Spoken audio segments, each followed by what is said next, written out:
నడిపించవలసిందిగా సభాధ్యక్షుల్ని రిక్వెస్ట్ చేస్తున్నాము. Thank you sir.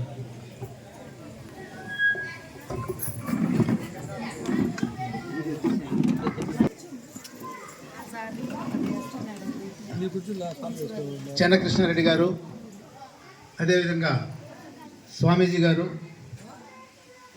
సమావేశానికి ఇచ్చేసినటువంటి హిందూ బంధువులందరికీ కూడా నమస్కారం.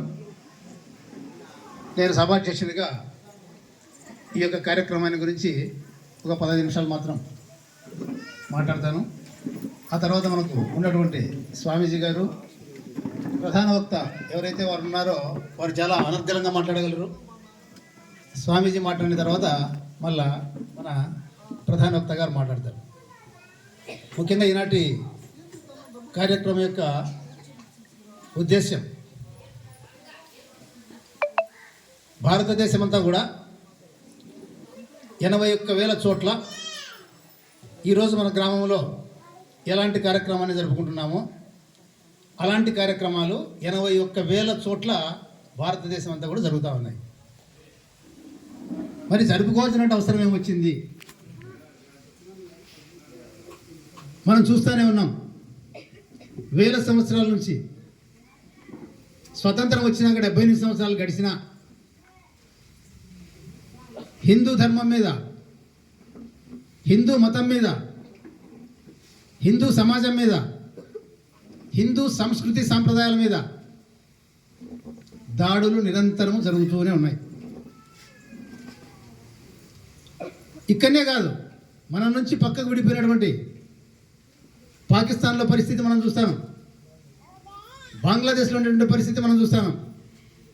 అటువంటి పరిస్థితులు కూడా మన దేశంలో కూడా రాబోయే కొన్ని రోజుల్లో ఖచ్చితంగా జరిగేటువంటి అవకాశాలు 100% ఉన్నాయి. ఎందుకు ఒకప్పుడు ఇదంతా కూడా ఎట్టున్నదో, మన ఈడ హిందూ జనాభా ఈరోజు 85% ఎలా ఉన్నదో పాకిస్తాన్లో కూడా అట్నే ఉన్నది 100%. బంగ్లాదేశ్లో అటువంటి సంఖ్య ఉన్నది.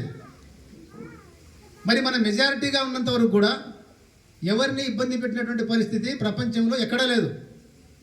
ఇప్పుడు భారతదేశానికి సంబంధించినటువంటి హిందువులు దేశవ్యాప్తంగా 196 దేశాల్లో కూడా ఉన్నారు, ఎక్కడ చూసినా.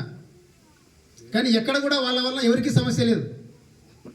మా మతం గొప్పదని కానీ, మా మతంలోకి మారండి అని కానీ, ఇతర మతాలను తిట్టడం కానీ, ఇతర దేవతలను తిట్టడం కానీ, దూషించడం కానీ ఎక్కడ జరగలే. ఎక్కడ పోయినా మనందరం కలిసి అందరితో పాటు అన్ని దేవతలను, ఆ సాంప్రదాయాలను, ఆ చట్టాలను మనం గౌరవించి అన్ని మతాలను ప్రపంచవ్యాప్తంగా హిందూ మతం గౌరవిస్తూ ఉంది.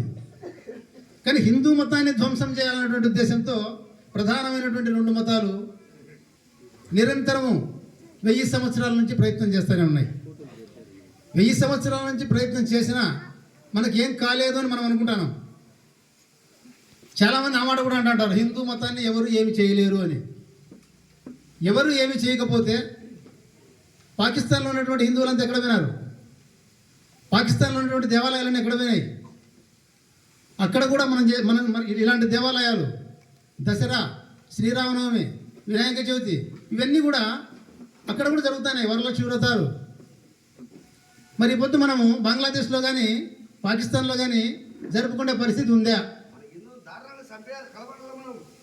ఉందా? లేదు. పోనీ మన దేశం ఇప్పుడైనా క్షేమంగా భద్రంగా సరిహద్దులు ఉన్నాయా? జమ్మూ కాశ్మీర్ ఉన్నటువంటి మొత్తం కాశ్మీరీ పండితులంతా కూడా తరిమేసినారు, వాళ్ళ ఆస్తులన్నీ లాక్కున్నారు, వాళ్ళ ఆడపిల్లలను చెరిచినారు. ఈరోజు కూడా జమ్మూ కాశ్మీర్ నుంచి వలస వచ్చినటువంటి వాళ్ళు ఢిల్లీ వీధుల్లో, పంజాబ్ వీధుల్లో శరణార్థులుగా బతుకుతున్నారు. కోటీశ్వర్లు వచ్చేసి శరణార్థులుగా బతుకుతున్నారు. అదే పరిస్థితి బంగ్లాదేశ్ నుంచి వలస వచ్చినటువంటి వాళ్ళు వెస్ట్ బెంగాల్కి వలస వచ్చినారు. ఆ వలస వచ్చిన వాళ్ళకు అక్కడ ఉన్నటువంటి రాజకీయ పార్టీలు, ఆనాటి కాంగ్రెస్ కావచ్చు, కమ్యూనిస్టులు కావచ్చు, ఇప్పుడున్నటువంటి మమతా బెనర్జీ కావచ్చు, వాళ్ళ ఓట్ల కోసము ఆ వచ్చినటువంటి వాళ్ళకందరికీ కూడా ఆధార్ కార్డులు, రేషన్ కార్డులు ఇచ్చి ఓటు హక్కు కల్పించి వాళ్ళ శాతాన్ని అక్కడ ఈ పొద్దు 100 నియోజకవర్గాల్లో వాళ్ళు ఎవరు చెప్తే వాళ్ళు గెలిచేటువంటి పరిస్థితిని వెస్ట్ బెంగాల్లో కల్పించినారు. ఆ బార్డర్లోకి వచ్చి మన వాళ్ళందరినీ తరిమినారు, మన వాళ్ళు పక్కకు వచ్చేసినారు. కాబట్టి వాళ్ళకు చెప్పేది వాళ్ళ మతాన్ని ఒకటే చెప్తుంటారు వాళ్ళకు, మీరు సంపాదన గురించి ఆలోచన చేయాల్సిన అవసరం లేదు, హిందువులు దండిగా సంపాదించి పెడతారు, ఏదో ఒక రోజు దాన్ని మనము స్వాధీనం చేసుకుంటాం. అదే కదా జరిగిండేది పాకిస్తాన్లో, అదే కదా బంగ్లాదేశ్లో జరిగిండేది, అదే కదా కాశ్మీర్లో జరిగిండేది, అదే కదా వెస్ట్ బెంగాల్ బార్డర్లో జరిగేది, అదే కదా హైదరాబాద్ పాత బస్తీలో జరిగేది. హైదరాబాద్ పాత బస్తీలో కోట్ల రూపాయలు విలువ చేసేటువంటి ఆస్తులు కేవలం లక్షలకు కూటికి నీళ్ళకు అమ్ముకొని అక్కడ ఉండలేక హిందువులు బయటకు వచ్చినారు హైదరాబాద్ పాత బస్తీ నుంచి. ఎక్కడనో కాదు, కేరళలో అటువంటి పరిస్థితి.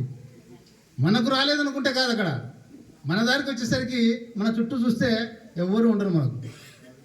కాబట్టి ఈ హిందూ సమాజం మేలుకోవాల్సిన అవసరం ఉంది. ఇంకా ఏమీ కాలేదనే దానికి ఒకప్పుడు గ్రామాల్లో ఎక్కడ లేనటువంటి చర్చిలు ఇప్పుడు ప్రతి గ్రామంలో ఉన్నాయి. ఒకప్పుడు ఎక్కడ లేనటువంటి మసీదులు ఇప్పుడు ప్రతి గ్రామంలో వెలిసినాయి. మనమే వాటిని ప్రోత్సహిస్తాం. సరే, ప్రోత్సహించడం మంచిదే, దానివల్ల మనకు ఇబ్బంది లేకపోతే ప్రోత్సహించడం కూడా తప్పు లేదు.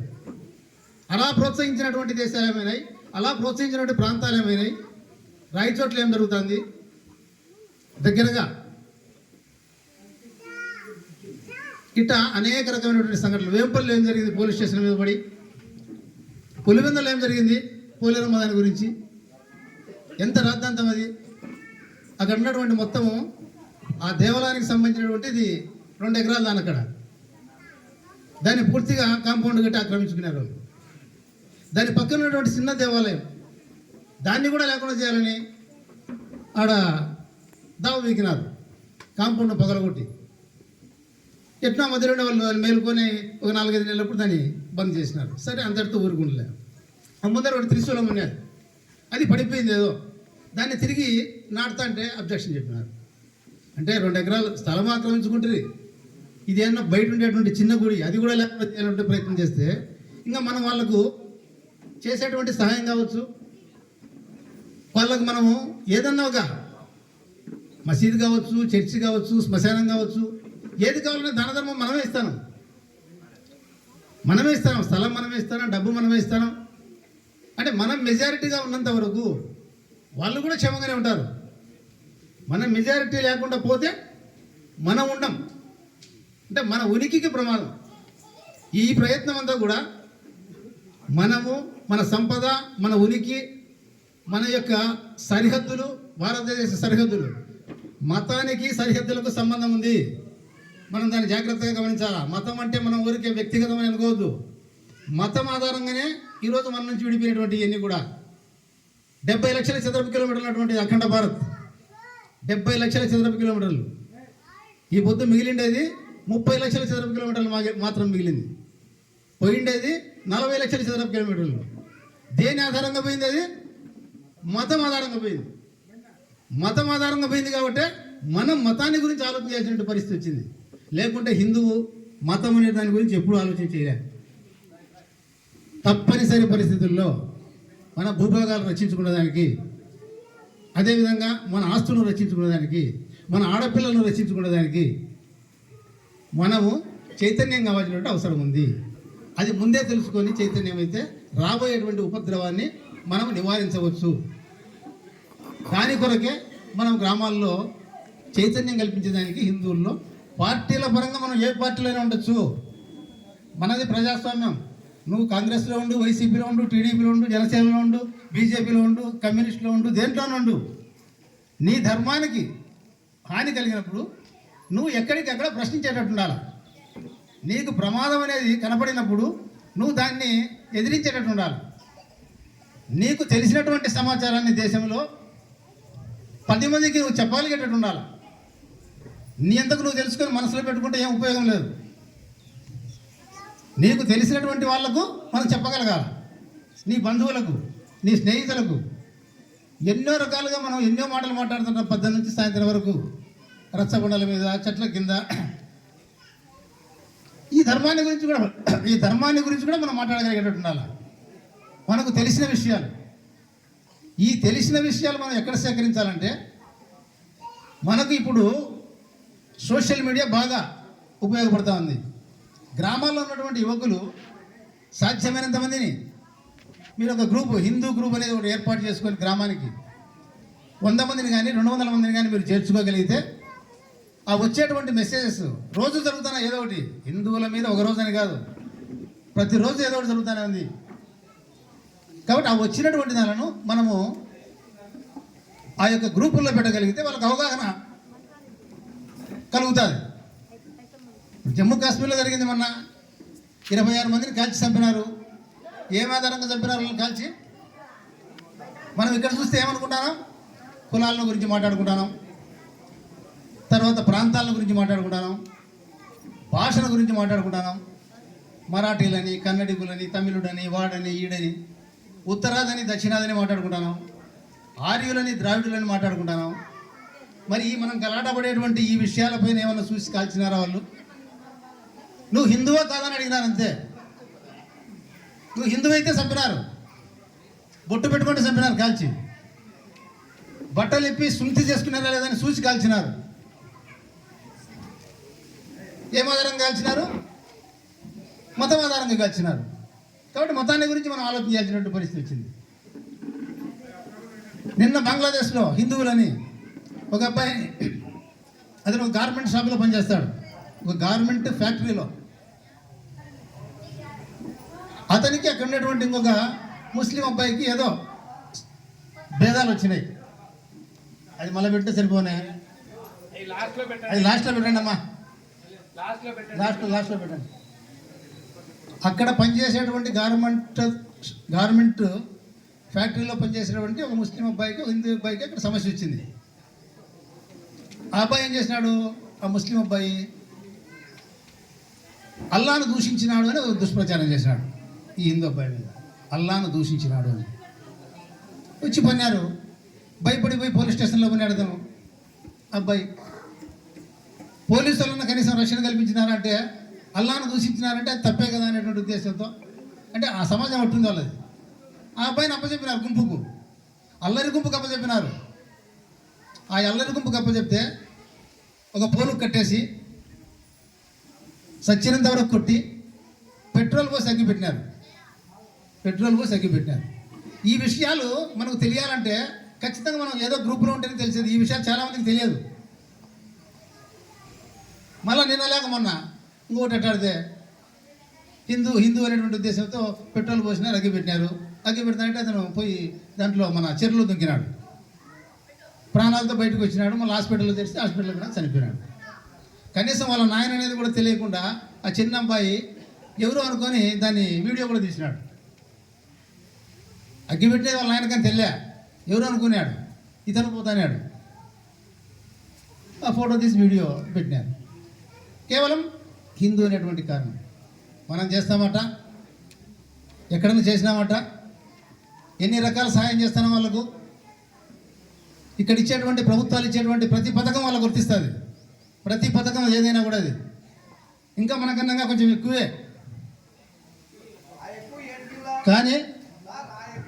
కానీ పాకిస్తాన్లో కానీ బంగ్లాదేశ్లో కానీ అదే దానికోసమే కదా, దానికోసం వెళ్ళి మాట్లాడేది.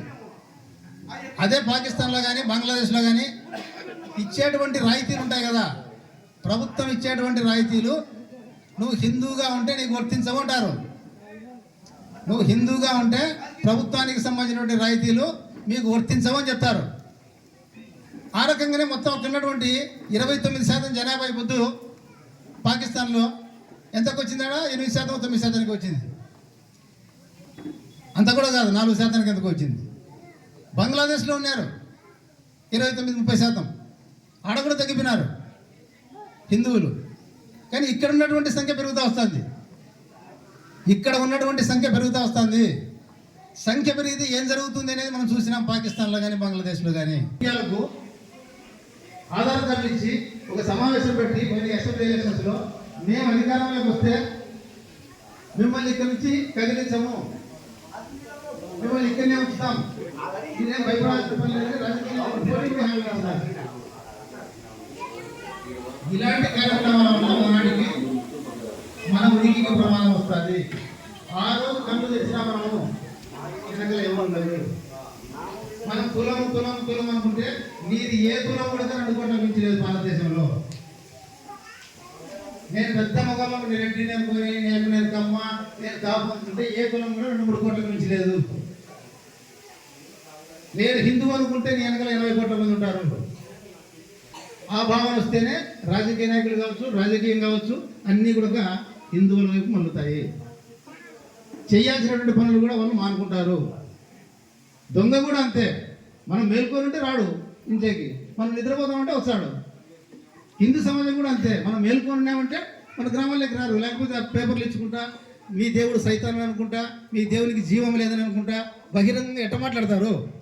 మనం నిద్రపోతున్నాం కాబట్టి మాట్లాడతారు. మనం మేల్కొన్నామంటే మాట్లాడాడు. మీరు ఎందుకు మీ మతం మీరు చేసుకుంటే తప్పు కాదు. మా దగ్గరికి వచ్చి మీరెందుకు మా మతాన్ని తిడతారు, మమ్మల్ని ఎందుకు విమర్శిస్తారు అనే చిన్న మాట మనం అనలేకున్నాం. గ్రామాల్లోకి వచ్చినప్పుడు కొట్టాల్సిన పనులే, తిట్టాల్సిన పనులే. ఆ చిన్న పని అయినా మనం చేయగలిగితే, మనం మేలుకొని ఉంటే వాళ్ళు మన పట్ల జాగ్రత్తగా ఉంటారు, ధైర్యం చేయలేరు.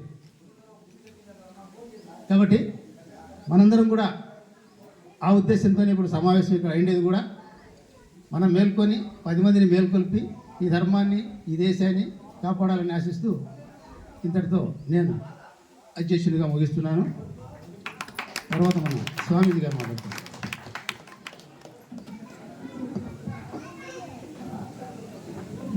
హిందూ సమ్మేళనము గురించి మనం ఈ నేడు భారతదేశంలో హిందూ ధర్మంపై, హిందూ సంస్కృతిపై, హిందూ దేవాలయాలపై, హిందూ సమాజంపై అనేక దాడులు జరుగుతూ ఉన్నవి ఈరోజు. అది మీ అందరికీ తెలుసు. అదేవిధంగా దేశంలో అనేక మార్పిడులు జరుగుతూ ఉన్నాయి. ఈ ప్రపంచంలో హిందువులు మెజారిటీగా ఉన్న ఒకే దేశం మన భారతదేశం.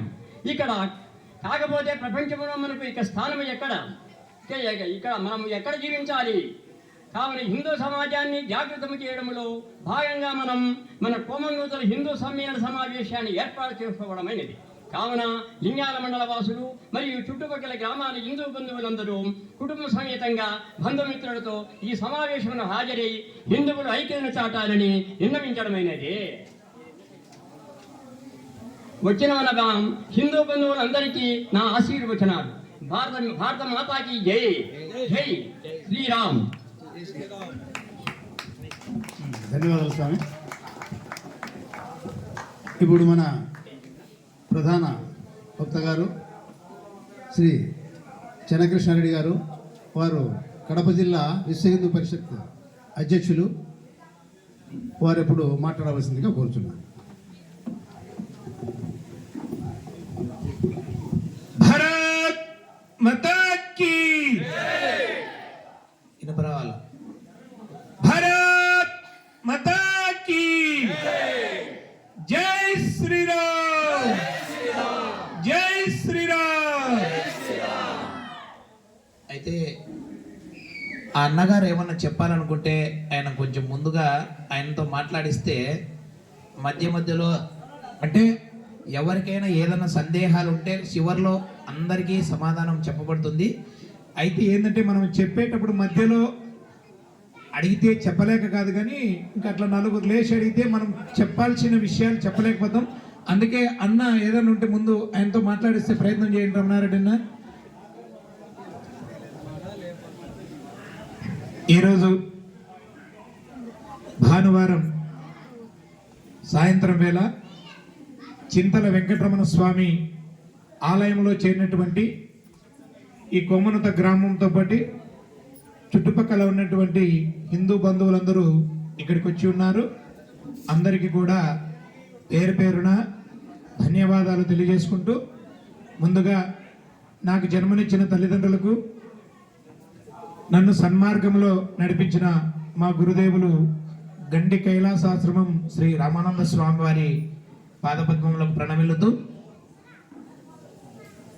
ఓం సర్వే భవంతు సుఖినః, సర్వే సంతు నిరామయా, సర్వే భద్రాణి పశ్యంతు, మా కచ్చిత్ దుఃఖ భార్గవే.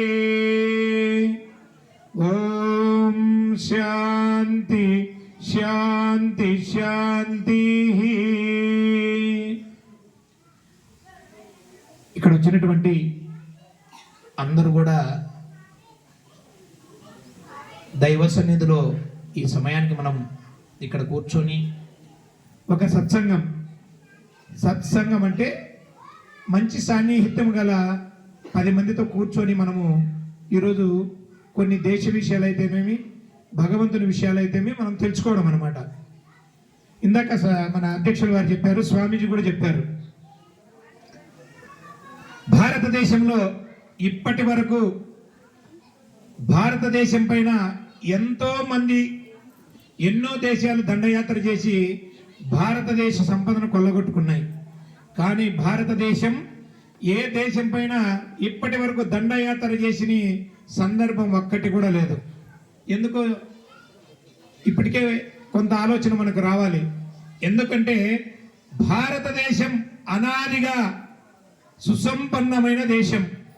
ఇప్పుడు ఒక దొంగ వెళితే పెద్ద బంగ్లా ఉండి ఆ పక్కన పొరుగుడిచుంటే దొంగ బంగ్లాలోకి వెళ్తాడా పొరుగుడిచులోకి వెళ్తాడా చెప్పాలా? ఎందుకు? అక్కడ సంపద ఉంటుంది వాళ్ళ దగ్గర. ఇప్పుడు నేను మా పవన్ ఇద్దరం వెళ్తానే అనుకో, దొంగ ఎవరిని ఫస్ట్ కొడతాడు? నన్ను కొడతాడు. ఏదో దండిగా చేతులు బాగా ఉన్నాయా అని. ఎందుకు భారతదేశం పైకి ఇంతమంది వచ్చినారంటే, చాలా మంది చెప్తుంటారు బ్రిటిష్ వాళ్ళ పరిపాలన తర్వాత భారతదేశంలో చాలా మార్పులు వచ్చాయి, బ్రిటిష్ కంటే ముందు మన భారతదేశంలో ఏమీ లేదని. ఏమీ లేనప్పుడు భారతదేశానికి ఎందుకు వచ్చింటారు? ఎందుకు మన గుళ్ళు కొల్లగొట్టారు? భారతదేశం పైన ఇంతమంది రాజులు దండయాత్ర చేశారంటే భారతదేశం అనాదిగా సుసంపన్నమైన దేశం. ఈరోజు మనం చూస్తున్నాం, త్రివేంద్రం అనంత పద్మనాభ స్వామి నేలమాలిగలు ప్రభుత్వం స్వయాన ప్రకటించిన ఒక్కొక్క నేలమాలిగలో ఉన్నటువంటి అక్కడున్న బంగారు అయితేనేమి నాణ్యాలు అయితేనేమి, ఎవరికైనా ఐడియా ఉందా ఒక్కొక్క నేలమాలిగలు ఎంత ఉండేది? 5 నేలమాలిగలు ఉన్నాయి. ఒక్కొక్క నేలమాలిగలో 1,00,000 కోట్ల సంపద. అది గవర్నమెంట్ ఓపెన్ గా చెప్పిన విషయం. ఇలాంటి టెంపుల్స్ లో మొత్తం ఎక్కడన్నా చూసుకోండి, ప్రతి టెంపుల్లో కూడా ఒకప్పుడు టెంపుల్ కేంద్రంగా నిధినంతా దాచేవారు భారతదేశంలో. ఎందుకంటే మనం భగవద్గీతలో ఎక్కడే కానీ వేరే మతాన్ని గురించి చిన్న విమర్శ కూడా ఉండదు. ఎందుకో చెప్పండి? భగవద్గీత పుట్టినప్పుడు ఈ భూమి మీద వేరే మతాలు లేవు. భగవద్గీత పుట్టినప్పుడు ఈ భూమి మీద మొత్తం హిందువులే. తర్వాత కాలానుగుణంగా కొన్ని మతాలు సృష్టించబడి కొన్ని ప్రభుత్వాలు ఆ మతాలకు ప్రోత్సాహం ఇస్తూ ఇప్పటికీ 85% ఉన్న హిందువులు ఏ కార్యక్రమం అనుకున్నా రాజకీయ నాయకులు స్పందించరు. 10%, 5%, 3% ఉన్న విధర్మీయులకు, మిగతా మతాల వారికి వెంటనే స్పందించి ఏదడితే అది చేస్తున్నారు. ఈ ప్రభుత్వం ఆ ప్రభుత్వం అని నేను చెప్పడంలే. ఇక్కడ అందరికీ ఒక్కొక్కరికి ఒక రాజకీయ పార్టీ ఖచ్చితంగా ఉండనే ఉంటుంది. ఉండినా పర్వాలేదు. ఎందుకంటే మన దేశానికి మన ధర్మానికి ఎప్పుడైనా ఆపద వస్తే ఖచ్చితంగా మనము నోరు విప్పి అన్ని రాజకీయ పార్టీలు, ఈ ఊర్లో చింతల వెంకటరమణ స్వామి గుడికి రేపు ఈ ఊర్లో ఒక చర్చి వెళ్చో, మసీదు వెళ్చో, ఇట్లాంటివి మేము చాలా చూసాం. ఇక్కడ జరుగుతున్న ఉత్సవాలలోనో ఉగాది రోజు, శ్రీరామనవమి రోజు, దసరా రోజు మనం వేడుకలు చేస్తూ ఉంటే ఆ రోజు ఇక్కడ వచ్చి మైక్ ఆఫ్ చేసినప్పుడు అప్పుడు మీకు తెలుస్తుంది అన్ని పార్టీలు ఏకమై హిందుత్వం కోసం మన దేవి దేవులను కాపాడకపోతే, మన ధర్మాన్ని మనం కాపాడుకోకపోతే, సరైన సమయానికి మనం స్పందించకపోతే ఏమి జరుగుతుందో ఖచ్చితంగా ఆ రోజు తెలుస్తుంది. దీనికి ఒక ఉదాహరణ చెప్తా. మా రమణ ఉన్నాడు, వారం పాపం సింగారం నుంచి గండికి భజనకు వస్తాడు. అయితే మంచి మాంసం ప్రియుడు. ఒకరోజు ఉద్యోగం చేస్తా డ్యూటీకి వెళ్తా ఉన్నాడు ఉదయం 10 గంటలకు. అక్కడ బజార్లో ఒక మాట్లాడే చిలుక అని వేలం పెట్టి వేలం పాడుతున్నారు. 1000 రూపాయల నుంచి ప్రారంభించి అది 40,000 వరకు మాట్లాడే చిలుకని వేలం పాడుతూ ఉన్నారు. ఈ కథ అందరూ కూడా శ్రద్ధగా వినాలి. చిలుక అప్పుడు రమణ గారు అట్లా పోతుంటే ఓయేమో మాట్లాడే చిలుక కదా, ఇది ఉంటే నాకు చాలా ఉపయోగం అని చెప్పి వాళ్ళు 40,000 అంటే ఈయన ఒక్కటేసారి పోయి మాట్లాడే చిలుక కదా 50,000 అని చెప్పి పాట పాడాడు. మరి ఈయన ఎవరు ఒకేసారి 10,000 పెంచినాడు, ఇంకా తర్వాత మనం పోయినా కూడా ఎక్కువ పెంచేటట్టు ఉన్నాడని పాట వదిలేస్తే చివరి పాటగా హెచ్చు పాటదారైనటువంటి రమణకు ఆ చిలుకను 50,000 తీసుకొని వాళ్ళు ఇచ్చారు. అయితే ఆఫీస్కి తీసుకెళ్తే దాన్ని సాయంత్రం వరకు ఆఫీసులో ఇబ్బందికరం అని చెప్పి ఇంటి దగ్గరికి వెళ్ళి వాళ్ళ భార్యమని చేతికిచ్చి ఆ చిలుకను ఈయన వెంటనే ఏమి చెప్పుకోకుండా ఇంట్లో వదిలేసి చిలుకను నేను ఆఫీస్కి పోయేస్తా అని చెప్పి వెళ్ళిపోయాడు. మంచి భోజన ప్రియుడు కదా, అప్పుడప్పుడు నాటుకోళ్ళు కంజులు ఇలాంటివన్నీ తెచ్చి ఇచ్చేవాడు, ఆమె వండి పెట్టేది. అదే విధంగా దీన్ని కూడా బాగా కోసి వచ్చి వండి పెట్టింది. సాయంత్రం ఆఫీసు లేట్ అయింది, 7 గంటల తర్వాత ఇంటికి వచ్చి టేబుల్ మీద కూర్చున్నాడు, ఆమె వడ్డిస్తుంది. తింటే ఇన్ని రోజుల కంటే ఈ మాంసం ఈరోజు వెరైటీ గారు ఇంత రుచిగా ఉంది, ఎందుకు ఏమి అని అడుగుతాడు. అదేనండి మీరు చెప్పారు కదా చిలుక, మీరు తెచ్చిన చిలుకను వండి పెట్టాను అన్నాను. అరే నీకేమన్నా బుద్ధి ఉందా, దాన్ని 50,000 పెట్టి నేను మాట్లాడే చిలుకను తీసుకొస్తే 500 ఇచ్చే ఒక కోడి వచ్చేది కదా, లేదంటే 1000 రూపాయలు ఇస్తే మేక మాంసం వచ్చేది కదా, నువ్వు 50,000 చిలుకను కోసి నాకు పెడతావని కస్సు బుస్సు అని ఎగిరినాడు. ఆయన కూడా మంచి సమయస్ఫూర్తిరాలు. నీకంటే తెలివి లేదు, నాకేం తెలివి లేక కాదు, అది మాట్లాడే చిలుక అయితే దాని రెక్కలు విరగ్గట్టి గొంతు మీద కత్తి పెట్టి కసా కసా కసా కోసేటప్పుడు అది మాట్లాడాలి కదా, మాట్లాడలేదు. మరి నువ్వు నిజంగా అది మాట్లాడే చిలుక. అది ఏమనుకుంటుందంటే ఇంకా ఆయన 50,000కి ఎందుకు కొన్నాడో దానికి కూడా తెలియదు. ఈయన మాంసం ప్రియుడు అని పేరుంది కదా బాగా, అందుకోసమే కొనుక్కున్నాడు అనుకుంది. అది మాట్లాడే చిలుకే. అప్పుడు అది మాట్లాడే చిలకైతే దాని ప్రాణం తీసేటప్పుడు కానీ, రెక్కలు విరగ్గట్టేటప్పుడు కానీ, గొంతు మీద కత్తి పెట్టి కోసేటప్పుడు కానీ అది మాట్లాడలేదు. నేను అందుకే కోసి నీకు దాన్ని కూర చేశాను అంటే, దీన్ని బట్టి మనము హిందువులం, మన దేశానికి, మన ధర్మానికి, మన దేవీ దేవతలకు ఏదన్నా ఉపద్రవం కలిగితే మనము కూడా సమయానికి స్పందించి నోరు తెరిచి మాట్లాడకపోతే రాబోయే రోజుల్లో మనము కూడా కూర అవుతాం, వండుకొని విధర్మీలు తింటారు. ఇదే 100% ఈరోజు రాసి పెట్టుకోండి. ఎందుకంటే ఈరోజు చూస్తున్నాం రాయచోట్ల వీరభద్ర స్వామి ఊరేగింపులో పారివేటి ఉత్సవంలో నినాదాలు హరహర మహాదేవ జై శ్రీరామ్ అని నినాదాలు చేశారని అక్కడ విచక్షణ రహితంగా మన వాళ్ళను కొట్టి 250 మంది మీద కేసు పెట్టారు. కేసు నమోదైతేనే రాత్రే 12 గంటల టైంలో నేను కడప నుంచి రాయచోటికి వెళ్ళా. స్వయాన అక్కడ పరిస్థితులు గమనిస్తే ఆ పారివేటి ఉత్సవంలో వీరభద్ర స్వామి పారివేటి ఉత్సవం మాన్యం ఒకప్పుడు 5 ఎకరాలు, అది ఆచార్ల కాలనీ 5 ఎకరాలు. ఈ రోజు ఎంత దారుణం అంటే 3 సెంట్లు ఉంది ఆ స్థలం. 3 సెంట్లు ఎందుకు ఉందంటే చుట్టూ కట్టుకున్న వాళ్ళందరూ హిందువులు కాదు, వేరే హిందువులు కాని వారు, హిందూయేతరులు. దారి పోవడానికి కూడా చిన్న సందు, ఇంతే సందు ఉంది. ఇప్పుడు ఈ సందు ఎంత ఉందో 4 అడుగులు. పల్లకి కూడా ఎక్కువ అలంకరణ చేసి వెడలు పెడితే పోలేనంత సందు ఉంది. కానీ పరిపాలకులు మారుతూనే ఉన్నారు, పాలకులు ప్రభుత్వాలు మారుతూనే ఉన్నాయి. రోజు రోజుకు మన దేవీ దేవతల పైన, మన విగ్రహాల పైన దాడులు జరుగుతూనే ఉన్నాయి. మనం ఎక్కడ నోరు తెరిచి మాట్లాడడం లేదు. ఎందుకంటే మనం ఎలా హిందువులు నోరు తెరచము, ఆ చిలకలాగా కూర కావాల్సిందే. ఎందుకంటే ఈరోజు మనం చూసాం బంగ్లాదేశ్ ఏర్పడినప్పుడు అక్కడ 3,900 మంది సైనికులు ప్రాణాలు పోగొట్టుకొని 10,000 మంది కాళ్ళు చేతులు అవిటివారై అంత పోరాటం చేసి బంగ్లాదేశ్ ఇస్తే ఈరోజు బంగ్లాదేశ్లో హిందువులు నివసించడానికి ఎంత దుర్భరమైన పరిస్థితులు ఉన్నాయో మీకు తెలియదు. బంగ్లాదేశ్ వరకు ఎందుకు, పక్కన చెన్నూరులో ఇలాంటి పురాతన శివాలయం, ₹1,00,00,000 ఊర్లందో అందరూ చందాలు వేసుకొని ఆ ఆలయాన్ని కట్టించి, అది ఎప్పుడో 500-1000 సంవత్సరాల పాత శివాలయం. ఆ శివాలయము విగ్రహ ప్రతిష్ట చేయడానికి ముహూర్తం నిర్ణయించి ఈ రకంగా పేపర్లు కొట్టించిన తర్వాత విధర్మీయులైనటువంటి ముస్లిమ్స్ హైకోర్టుకు వెళ్ళి ఆ విగ్రహ ప్రతిష్ఠ జరగకుండా ఆపారు. అయితే మేమంతా వెళ్ళి హిందూ ధార్మిక సంఘాలు అన్ని, ఇక్కడ ఒకటి గుర్తుపెట్టుకోండి, గడప లోపలే మన కులం, మనం రాజకీయం, మన హోదా, మన అంతస్తు. గడప దాడితే మనం అందరం హిందువులం. గడప దాడితే మనమందరం హిందువులం. ఏ పార్టీ ఇప్పుడు సిఏఏ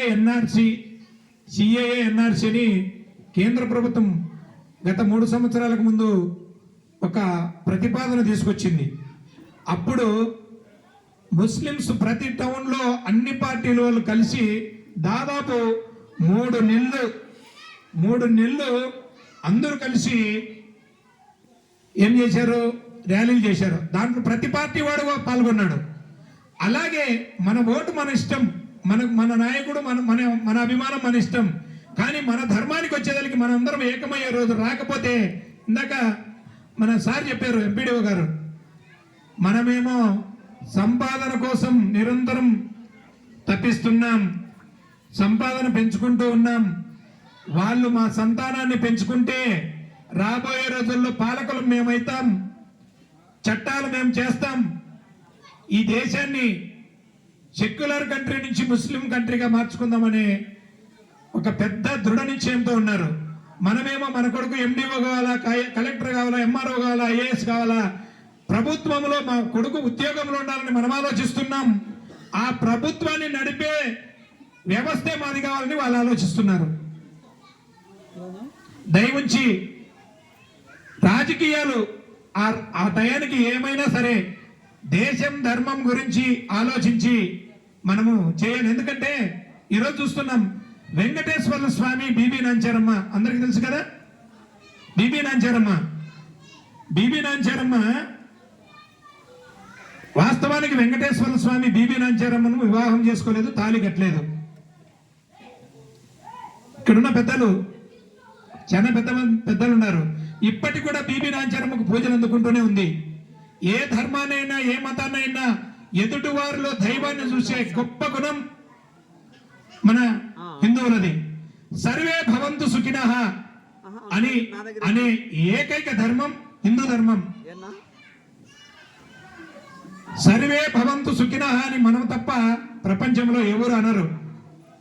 బీబీ నాంచారమ్మది ఒక్క 5 నిమిషాల్లో మీకు ఎందుకు ఆమె ఈరోజు కూడా వెంకటేశ్వర స్వామి పెళ్లి చేసుకోకపోయినప్పటికీ పద్మావతి లక్ష్మీదేవి అమ్మవారితో పాటు ఎందుకు పూజలు అందుకుంటుందంటే, పూర్వం కర్ణాటక రాష్ట్రంలోని మేల్కోట అంటే ప్రస్తుతం మాండ్యా జిల్లాది, బెంగళూరుకి 80 కిలోమీటర్లు, మైసూరుకి 80 కిలోమీటర్లు మధ్యలో ఉంటుంది. బెంగళూరుకి మైసూరుకి మధ్యలో మాండ్యా, ఒకప్పుడు మేల్కోట, ఇప్పుడు మాండ్యా. అక్కడ రామానుజాచార్యుల వారు, అది విపరీతమైన దుర్భిక్షమైన నీళ్లు లేని ఒక కరువు ప్రాంతం. అక్కడ పురాతనమైన, అంటే గతంలో నేను చెప్పినట్టు చాలా చోట్ల ఆంగ్లేయులు మన గుళ్ళనన్నీ పగలగొట్టి శిథిలం చేసి అక్కడున్న సంపదనంతా తీసుకుపోయింది అందరికీ తెలుసు. అదే కోణంలో అక్కడ ఉన్నటువంటి రంగనాథ స్వామి దేవాలయాన్ని కూల్చేసి నేలమట్టం చేసి అక్కడున్న సిరి సంపదలన్నీ తీసుకొని పోవడం జరుగుతుంది ఢిల్లీ సుల్తాన్ వారు. అయితే అక్కడ నీళ్ళకు కూడా దుర్భిక్షమైన పరిస్థితి ఉన్నప్పుడు ఆ ఊరి గ్రామ ప్రజలందరూ ఎన్ని బావులు తగినా మాకు నీళ్లు పడలేదు అని రామానుజాచార్య దగ్గరికి వెళతారు. అందరూ రామానుజాచార్యుల వారు ఆ ఊరికి రావడానికి నిశ్చయించుకొని ఆ ఊరికి వస్తాడు. అయితే అప్పటికే ఆ ఊర్లో ఒక రాజు, ఆ ప్రాంతాన్ని పరిపాలించే ఒక రాజు కూతురికి ఒక భయంకరమైనటువంటి కోలుకోలేనటువంటి నయం కానటువంటి వ్యాధి ఒకటి ఉంటుంది. అప్పటికే అన్ని హాస్పిటల్లో అన్ని నాటు వైద్యాలన్నీ చేసి ఇంకా ఏమీ కాదు అని నిస్సహాయ స్థితిలో ఉన్న రాజుకు ఎవరో ఈ విషయం చెప్తారు. స్వామీజీ వస్తున్నారు స్వయంగా మనూరికి, రామానుజాచార్య వారు, మీరు ఒక్కసారి మీ పాపను తీసుకెళ్ళి స్వామివారికి చూపించండి అని చెప్తారు. అప్పుడు స్వామివారు, మా అర్చద్దమ్మ దయవుంచి మాతృమూర్తులు పిల్లలను అరవకుండా చూడాలి. అమ్మా అక్కడ అమ్మగారు అక్కడ పిల్లల్ని మీరు మాట్లాడద్దండమ్మా, పిల్లల్ని మాట్లాడేద్దండి. అప్పుడు రామానుజాచార్య వారి దగ్గరికి, స్వామి దగ్గరికి ఆ అమ్మాయిని తీసుకొస్తే ఆ స్వామి అమ్మాయిని చూసి, సరే ఈ అమ్మాయికి నేను నయము చేస్తాను, నువ్వు ఈ ప్రాంతానికి ఏదైనా మేలు చేయగలవా అని అడుగుతాడు. స్వామి నా సర్వస్వం నారపోసి ఈ ప్రాంతాన్ని నేను మేలు చేస్తాను, ఆ అమ్మాయి నాకు బతకాలంటే ఒకే కూతురు. అయితే దానికి నిదర్శనం మా అమ్మాయి ఈ బాగుపడతారని మాకెట్లా అని అందరూ హేళనగా మాట్లాడతారు స్వామిని. అప్పుడు ఒక గుడి దగ్గరికి తీసుకొచ్చి ఆ అమ్మాయి నెత్తిపైన స్వామి ముందే చెప్తాడు, ఈ అమ్మాయికి రోగం నయమైతే ఎదురుగా ఉన్నటువంటి చెట్టు కొమ్మ ఇరిగి కింద పడి మిగతా చెట్టు, ఒక కొమ్మ ఇరిగి కింద పడి మిగతా చెట్టు అది అట్లనే సజీవంగా దహనం అవుతుందని చెప్తాడు.